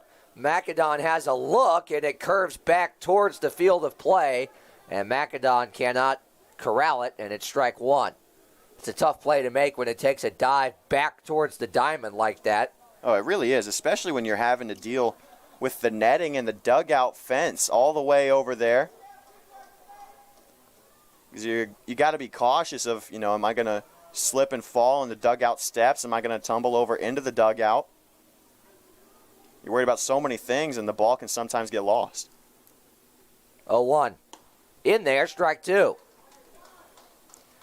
Back to what we've been talking about all game long, working around base runners. Carolina has done a good job of that for most of the game, and this is probably the biggest spot so far here. 0-2 coming from Scout Nichols. Just misses outside, 1-2. It's a good pitch, though, trying to get Starbuck to chase. He's 0 for 2 today with a ground out and then grounded into a fielder's choice, but ended up bringing home a run. Scout set from the stretch, the 1-2 on the ground towards first, but foul, and he'll stay alive.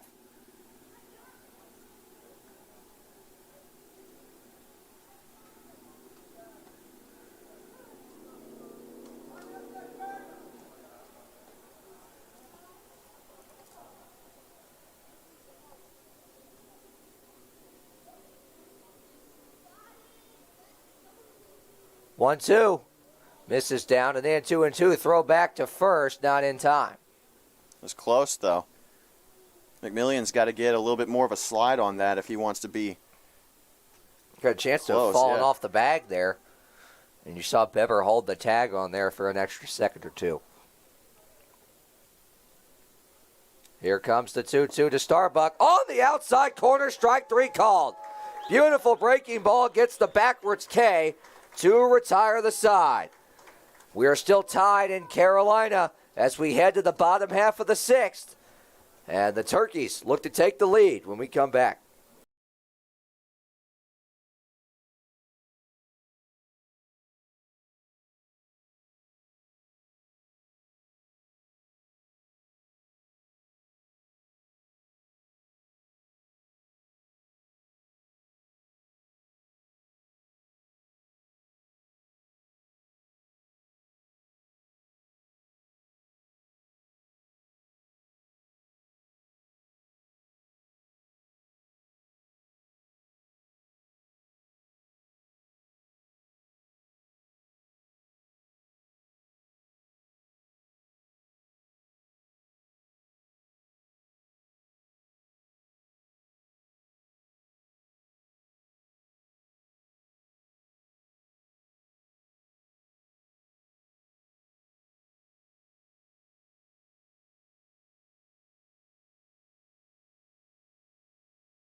Back here at Truist Stadium in Winston-Salem. Brett Wiseman alongside Graham Tuck. And that one is on the outside corner for strike one to Henry Kohler, making his first plate appearance of the day, taking Keaton Westhoff's spot in left field and the lineup. And also coming into the lineup is Bryson Bever, who's on deck, if you can see in the bottom right-hand part of your screen. Kohler hammers one up the middle, solid contact as he breaks his bat, actually. And it's going to be a ground out for out number one.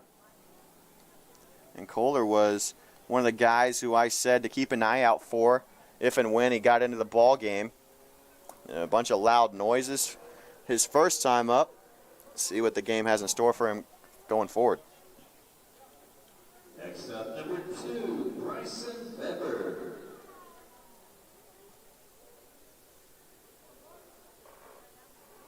And now Bryson Bever steps in, and that's on the outside corner for strike one. A pitch that has not been called a strike a lot of the day to a right-handed hitter.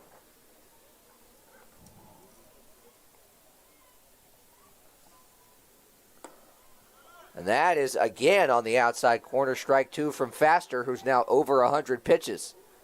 Up to 103 on the afternoon. And Davis is on deck. Bever swings and misses. The ball gets away, and he'll reach first as they can't make the play on him. Now go down as a strikeout and a wild pitch. Very, very lucky. I'm going to be honest. I thought he foul tipped that because of where the pitch. That's what I thought. Where the pitch was located and then where it ended up. I don't know how that ball got all the way over to the left side of Bartley without carrying off the bat of Beber. But hey, I'll take a base runner any way I can get. And now here's Jeffrey Davis, who's taken Dion Tubbs' spot in center field and takes strike one. This is now three straight taken, called strike ones. Davis on the ground to third, could be two, on to second for one. The throw to first is in time. It's a 5-4-3 double play to end the inning. So down quickly is Carolina in their half of the sixth. We go to the seventh, still tied, 1-1.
Back here for the 7th inning in Winston-Salem. Brett Wiseman alongside Graham Tuck. As it's 9-1 and 2 due up for the Monarchs, Devin Tompkins leads things off for Greensboro and takes a hefty swing and miss for strike one. And I like the fact that Scout Nichols is back out there on the mound for Carolina. One thing we saw last time he made his appearance on the mound, it was against this same Monarchs team. He was dealing and then he got pulled. Good job. And in my book, a good decision to keep him out there. And that's hit to the right side and foul out of play, strike two. And Scout Nichols, the last couple of times we've seen him on the mound, has been really good. He started off the season pretty rocky in terms of his pitching appearances, but since then he's really gotten into the swing of things and he's found a rhythm, it seems. 0-2. On the ground to the right side again, but also foul. 0-2 still. And Tompkins 0 for 1 so far today. Did walk his first time up. He was the first base runner allowed in the ball game by Carolina. It was the first walk by Chase Locklear, and then 4 more followed that, and it ended up being his downfall as he got pulled. Here comes the 0-2 from Nichols. Swinging a foul back again. He'll stay alive. That was a pretty good pitch from Nichols right there. I was impressed, both with the movement on that off speed and with the ability for Tompkins to catch up to that one and get a bat on it.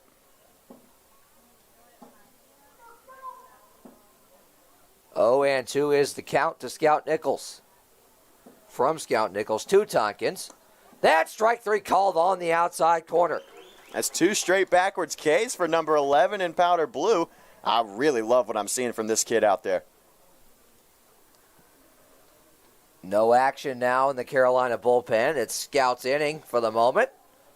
Back to the top of the lineup card for Greensboro. And it's Justin Guy, the center fielder, who has struck out looking, walked, and grounded out.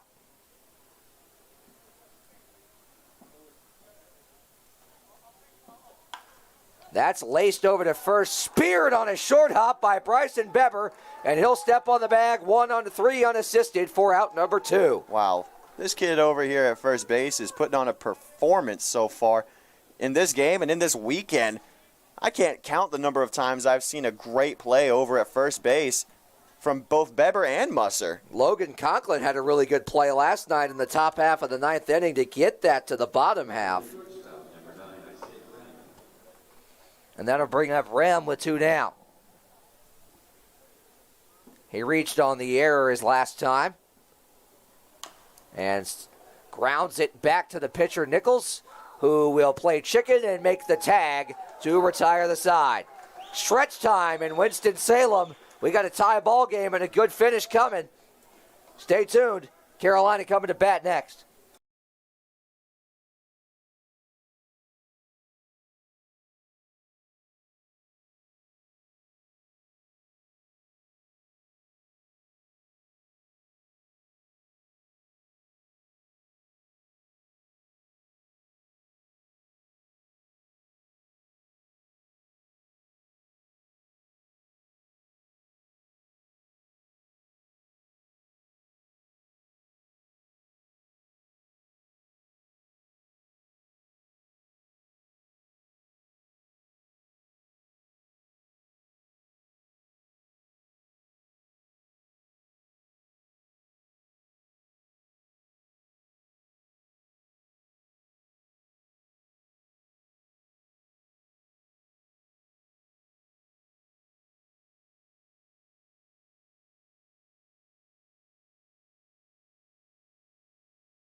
Back here in Winston-Salem, Isaiah Rem has taken the mound for Greensboro and issues strike one to Kix Farrell to lead off the seventh. You can close the book on Jeremiah faster. 6 innings full, faced 22 batters, 4 hits, 3 runs, 2 of them earned, 5 walks and 8 strikeouts on 105 pitches. Farrell grounds that one up the middle off the glove of Rem, but a fortunate hop to Alejandro Rodriguez at second base, and Farrell is retired for out number 1. And it appears that the left fielder, Devin Tompkins, has moved to shortstop in place of Isaiah Rem, and it was the guy who was supposed to start on the mound for Greensboro, Griffin McNeil, who's in left field.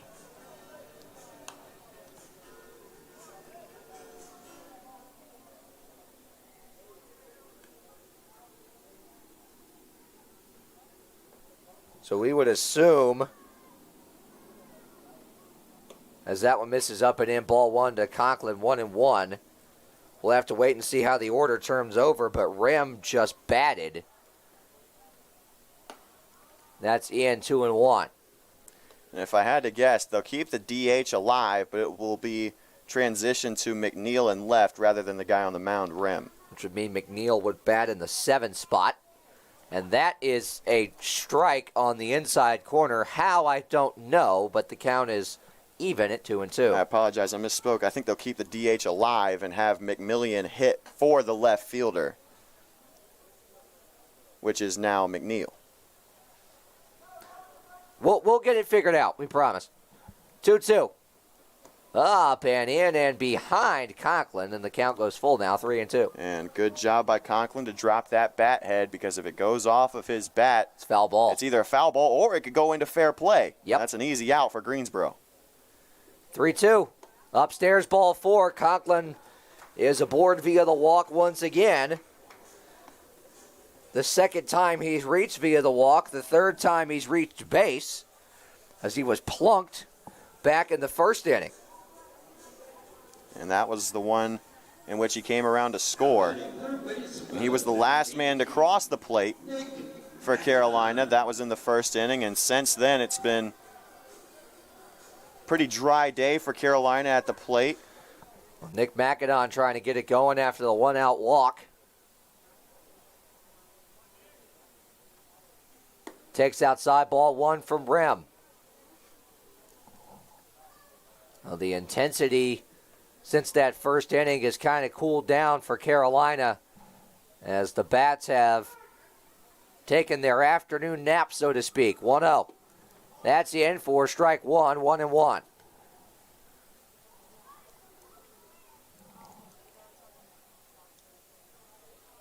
Already up to 11 pitches as Rem just threw a third of an inning.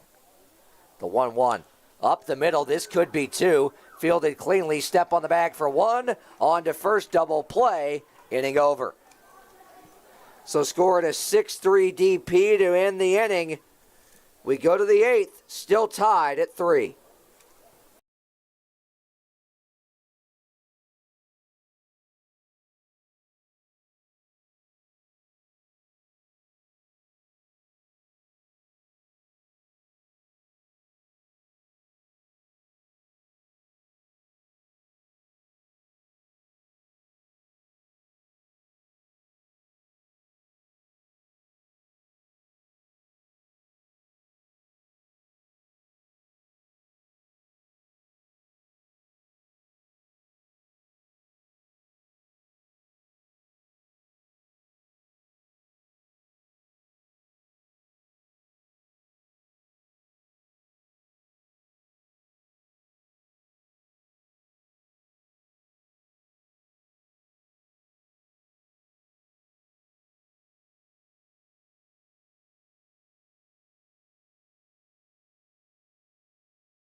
Back here in downtown Winston-Salem, Brett Wiseman alongside Graham Tuck as we begin the 8th inning.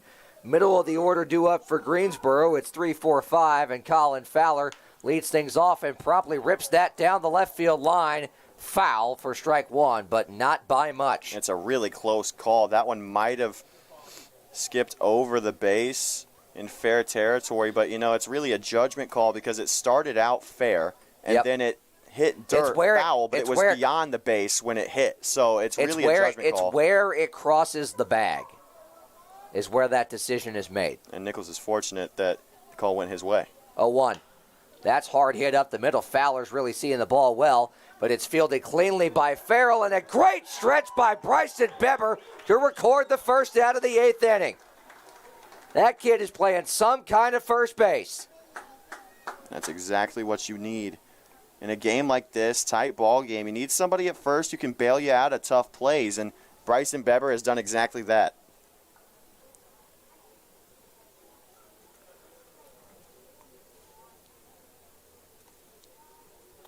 That'll bring in Devin Bartley. As we've passed the 4 o'clock mark here in Winston-Salem. First pitch to the Monarch catcher is a big rip and a miss, strike one. What a phenomenal off-speed pitch from Scout Nichols right there. Just got Bartley to swing through it, it seemed. I thought for sure that was a hard-line drive. What a pitch. Here's the 0-1. That's on the outside corner, strike two, and Bartley is behind in the count now.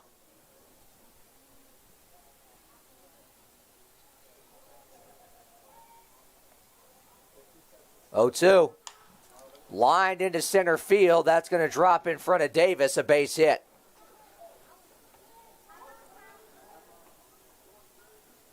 That might be exactly what the doctor ordered for Greensboro here in the 8th inning. Need a base runner. You need multiple base runners, really, but you need to get them early in the inning, and with only one out, you got a chance to get something done here if you're the Monarchs. 45th pitch of the day for Scout Nichols is on the ground over Bryson Beber's glove and into right field. That's going to allow Bartley to get to third now, and it's runners at the corners with one out. As I said, exactly what the doctor ordered, and now, for the first time, you got to watch out for if you need to pull Nichols for somebody else, whoever it may be. No action yet, but as you said, A.C. Plum has been up and down in the bullpen at least 4 times. And that would bring in Alejandro Rodriguez with runners at the corners and one out. He takes strike one. That's really uncharacteristic of Rodriguez. He's put the ball in play every time he's come up. He's flown out twice and popped up once, but he's seeing the ball well. You just got to get a hold of one if you're him. 0-1. That he got a hold of.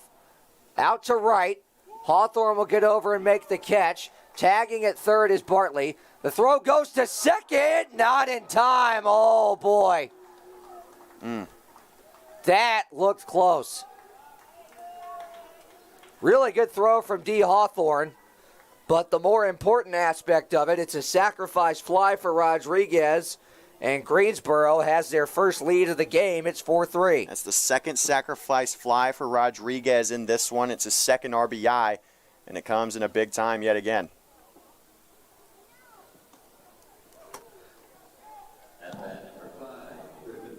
And Griffin McNeil will stand in now, batting in McMillan's DH spot.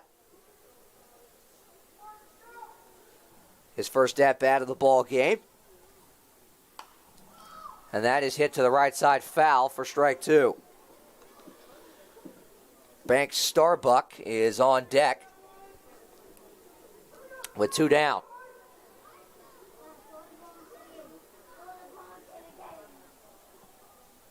And Hairston standing at second. Swing and a miss, a quick 3-pitch strikeout, but Greensboro scratches across the lead run in the top half of the 8th. Carolina will try and battle back in the bottom half when we come back.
Back here at Truist Stadium in downtown Winston-Salem.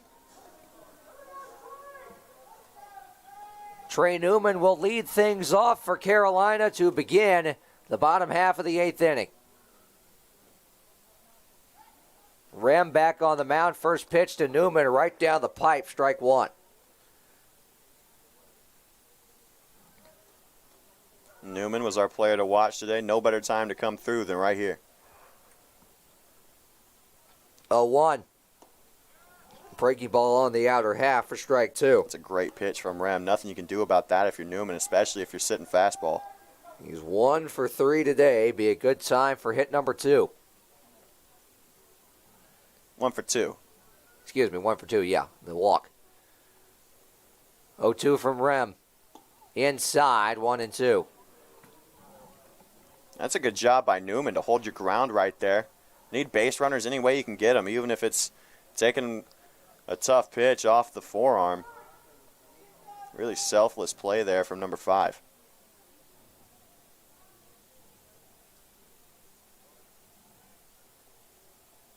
Here comes the 1-2. Up and in, and he almost got it to break back over the inside part of the plate, but the count is even, 2-2. And when you see a pitch like that almost finds its way back into the zone, you're almost inclined to assume that it does every single time, just because it's impressive to see that much break on it. Here comes the 2-2. That's well hit into the gap in left center. That is going to be caught. What a play by Justin Guy on the run for out number 1 to take an extra base hit away from Trey Newman. Man, bookmark that one. That was at least a double. And with the way that Guy was charging in, that one's probably bouncing off the wall, and Newman would have taken 3, Really big play. So that's out number 1. And it'll bring in D. Hawthorne. Big swing and a miss at that one, strike 1.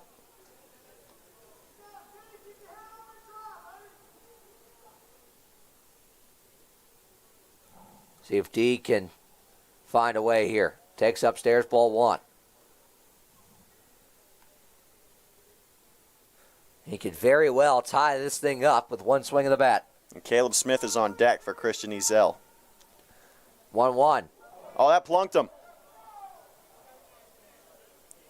Or did it? Oh, my goodness. That hit Hawthorne in the helmet clear as day. Oh, you could pretty much hear it up here. But no, they scored it as a foul ball. It looked like it hit the helmet. It might have hit his bat instead. The only thing I can think of is that it hit the bat, then the helmet. 1-2. Got him swinging, 2 down. Wow.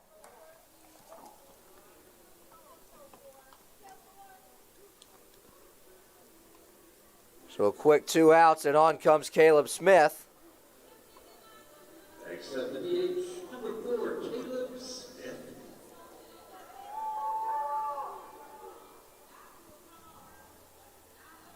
And Ezel was 1 for 3 on the day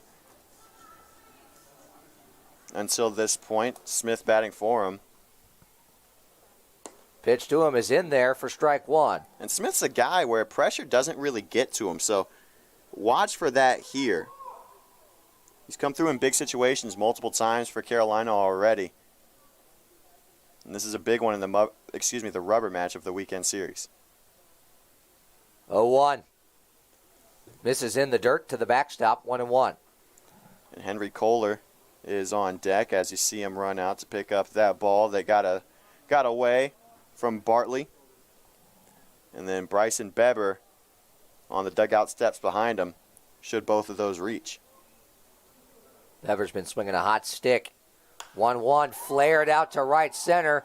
That is going to hang up just long enough for the play to be made by Colin Fowler, and that will end the inning. We head to the 9th with Greensboro trying to add some insurance in Winston-Salem.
Back here in Winston-Salem, top half of the ninth set to get going, and Bank Starbuck will lead things off for Greensboro. 8-9-1 as they'll try and get some insurance before we head to the bottom half. AC Plum has taken the mound for Carolina. The big 6'6" disco turkey right-hander, product of Rice University. Misses high, ball one. Here's the 1-0 from the big fella. Hard hit to first, fielded by Beber, knocked down. Beber will take it himself for out number one. It's good quick work for AC Plum. We've seen him transition to more of a reliever role this weekend, and I think it suits him. Yeah, I'm going to say, I kind of like it. And he's been effective in it so far, and for Carolina's sake, let's hope he can get it done again today. With his 2 pitches, records the first out. And now in steps Tompkins, and he takes outside ball one. And Tompkins started the game in left field and then transitioned over to shortstop when the starting shortstop, Rem, moved to the mound. And then McNeil took his spot in left. The 1-0. Inside and back to the backstop, 2-0. If you saw between innings, Boogie was ejected from the ball game. AC Plum was not going to be the original pitcher in the inning. Boogie was caught with some spider tack. Took a page out of Garrett Cole's workbook. As that's up the middle, kicks Farrell, can't make the diving stop, and it's a base hit for Tompkins with 1 out in the ninth. And this is what happened in the 8th. For Greensboro, they had a base runner with 1 out in the top of the inning, and then they ended up coming around to score. A chance for Greensboro to do the same for some insurance. Back to the top of the order, and Justin Guy. Plum now from the stretch. First pitch to Guy. Breaking ball that just missed, ball one. That's really interesting. Guy was waving Tompkins to second, and he definitely should not have. Conklin had that ball right between his feet, and he knew where it was. The 1-0, the count to Guy.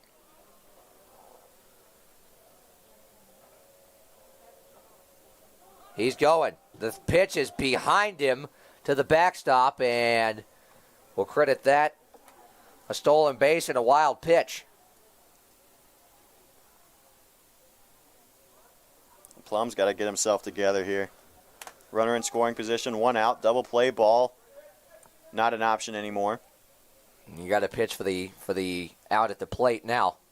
You can't worry about him behind you. 2-0. Inside, 3-0. Yeah, a bit high as well, and it's something that we've seen Plum had some troubles with. Getting the ball back down into the zone. I mean, think about it. It's a guy that's 6'7" on the mound, and you're throwing downhill to a guy that's about a head and shoulders shorter than you. Got to pull down on it. Here comes the 3-0. That is on the inside corner, strike one. Good bounce back pitch there. But likely taking all the way was Rem,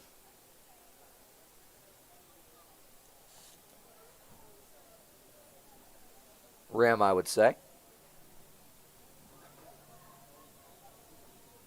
Guy, excuse me. And that's up and into Guy, ball 4. So, 2 aboard now with 1 out.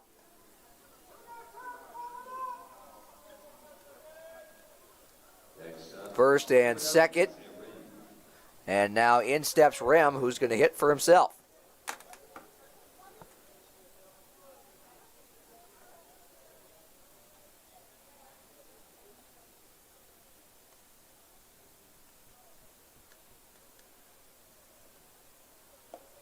Up and away, ball 1. Got close to the corner, though. Pretty good pitch from Plum. And something to note, you got the double play ball back in order here. Double depth up the middle. Corners are back. Anything can happen here. 1-0 on the way. Outside, ball 2. You hear the pop in the mitt. The velo's there. The location's just not. You got to fill the strike zone.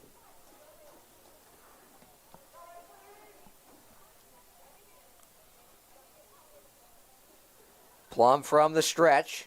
Has the sign he wants. Here comes the 2-0. On the outside corner, good pitch, strike 1. There you go. That's the call that he wanted on that first pitch that missed just a bit high and away.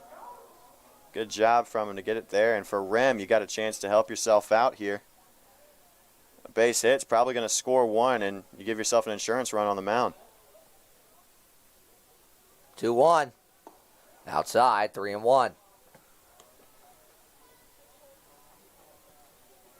And you got the hottest bat in the Greensboro lineup on deck in Colin Fowler, who despite only being 2 for 4 today, has hit the ball hard every time up. Step off from Plum.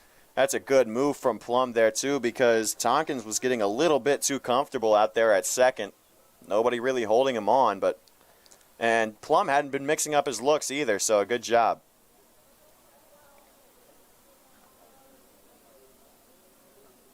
He'll check on him again. That pitch is on the outer half for strike 2. It's the second time he's gotten that call. It looks like it's a bit outside, but hey, the strike zone has been that same way. It's been consistent on that end of the plate all day. Outside to right-handed hitters has been called a ball, but outside to left-handed hitters, he's calling that a strike all day long.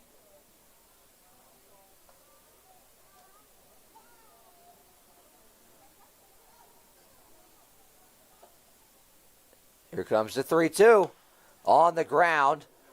Plum will pick it up barehanded and throw on to first to make the play for out number 2. It's the right play there from Plum, because now you've got 2 outs. Doesn't really matter that you've got 2 runners in scoring position, because all you need is 1. A fly ball, sacrifice fly isn't in effect. You're not going to have an RBI ground out. You get an out of any kind here. And the inning's over, as long as it's not a tag out. You got to be mindful of that. Infield's got to have their throws on point here, because if you lead Beber off the bag and he ends up tagging out Hairston, if the run crosses first, it still counts. First pitch to Fowler, up and in, ball 1.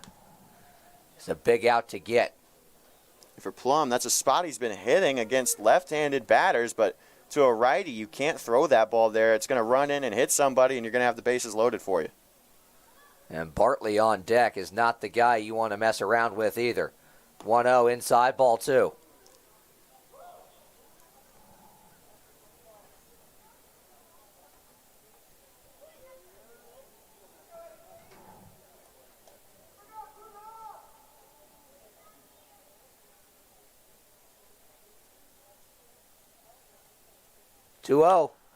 Well hit down the left field line, but it'll be foul off the netting for strike 1.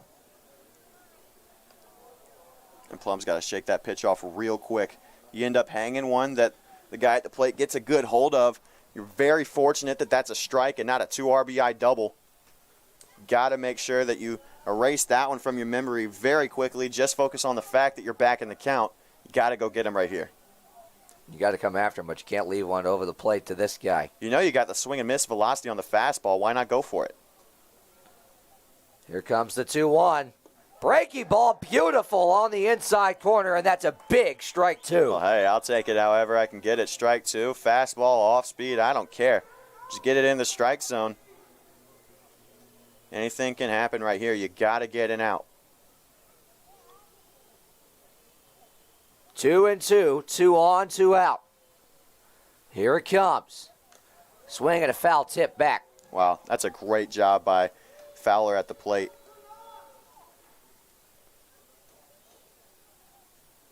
Fowler, if you remember, had that big triple in the 4th inning. He was the first run across for Greensboro in the ball game. Ended up coming in on a sacrifice fly, and as I said earlier, he tore down the dam, and since then they've scored 4 unanswered. And kick down the door. Another 2-2. Inside and high. And the count goes full. And I tell you what, I don't dislike that pitch from Plum because it changes the eye level of the batter. You throw up and in, you've got a pitch to work with. Full count, 2 outs. Now you can put it anywhere. You can put it low, you can put it outside, you can put it high again. Breaking ball over the middle. You got a lot of options here. Big 3-2 pitch coming. Here it is. Swing and a miss. He got him. Huge strikeout from AC Plum. The deficit stays at 1. Carolina will look for another 9th inning rally when we come back.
Back here in Winston-Salem, Carolina looks for another 9th inning rally, the likes of which they had yesterday. The deficit was 4 heading into that. It's 3 this time, and Henry Kohler leads off and takes strike 1 from Rim.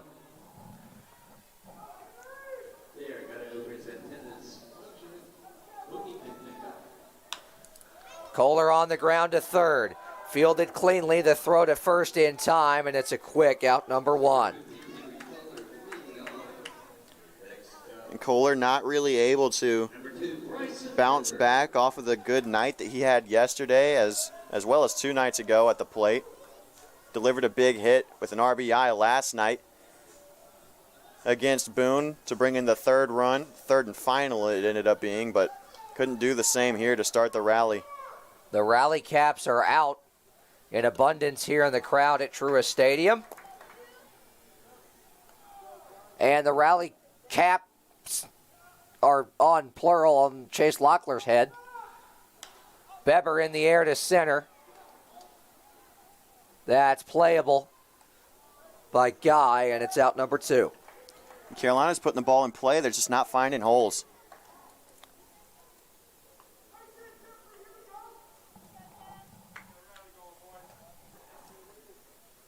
Need a 2-out rally here. 2-out rallies are something the Disco Turkeys are no stranger to, and as the lineup rolls back to the top, something could brew. Jeffrey Davis takes outside, ball 1. And earlier I was talking Find about a way here. Earlier I was talking about how I like the ambush attack for Carolina. You got to be a bit more selective here. Davis up the middle, base hit. And There's your base runner. That's something I like. Tying runs aboard. And you got Kix Farrell. Hasn't been at his A game at the plate today, but we've seen what he can do this weekend. Thursday, he went 4 for 4. He scored a run after getting plunked in the first inning today, so he's been on base. As well. Did have a stolen base. So he's 1 for 3. 1 for 4. 0 for 4. Take strike 1. 0 for 4 in the ball game. I apologize. It would be 1 for 3. You had it right the first time. I threw you off. No, he's 0 for 3 actually. But I had the amount of at-bats right. There you go. Be a good time for his first hit of the ball game right here. And with Conklin on deck and Macadon behind him, you got a solid chance to bring in at least one. You just got to make something happen here with Farrell. Got to find a way. 1-1. Outside, 2-1. Throw down to first is going to have Davis move back just to keep an eye on him. You just got to get base runners here. You got to keep getting base runners. You don't need to change the game with one swing of the bat. I mean, it'd be nice, but you don't need to make that your main focus. All you need is one run to extend the game. Comes to 2-1. In the dirt. Davis will scramble back. It's a good read by Davis. Last night, the game ended on a strike him out, throw him out at second. Don't want to have the same thing happen here today. You got to make sure that you're safe on the base pass. You don't want to be too risky. Of course, you got to get that run in somehow, but you don't need to take careless risks. 3-1 count to Farrell. Outside, ball 4. So a single by Davis, a walk by Farrell will bring, or will put rather, what would be the winning run at first. And now we're going to get a visit to the mound here. Keep in mind, if Greensboro decides to make a transition from Rem on the mound, they don't have anybody who's warmed up in the bullpen, as has been the case for them this weekend in both games. Both times they've made a call to the pen, it's been to a position player.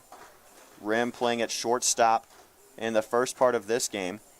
And he seems like he's lost a little bit of his command, and for Carolina it comes at just the right time. Both teams with 5 hits in this ball game. The difference, 1 run. And as you said, tying run in scoring position, and the winning run on first.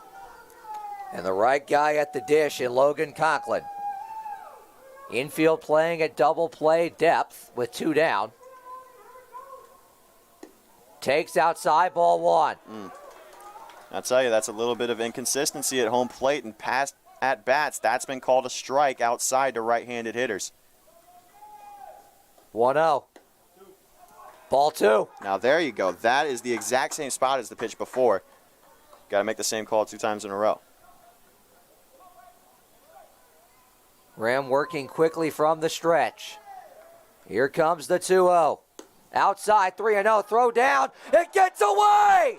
It goes into left. Here comes Davis. The throw to the plate is... He's out. Oh, you've got to be kidding me.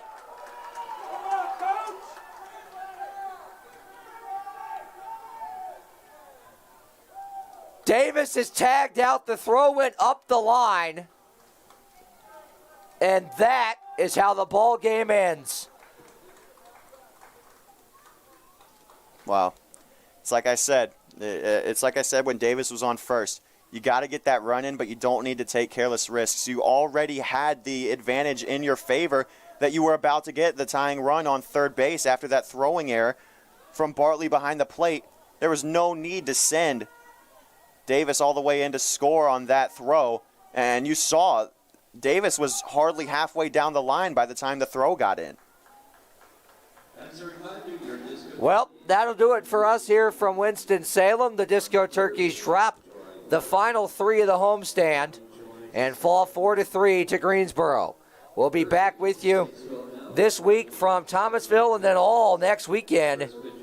Tuesday night in Thomasville and then Thursday through Sunday here from Winston-Salem. For Graham Tuck on the color commentary, Callahan Eshelman on the technical side of things, and everyone that makes this ship run, Brett Wiseman saying so long and good afternoon from Winston-Salem.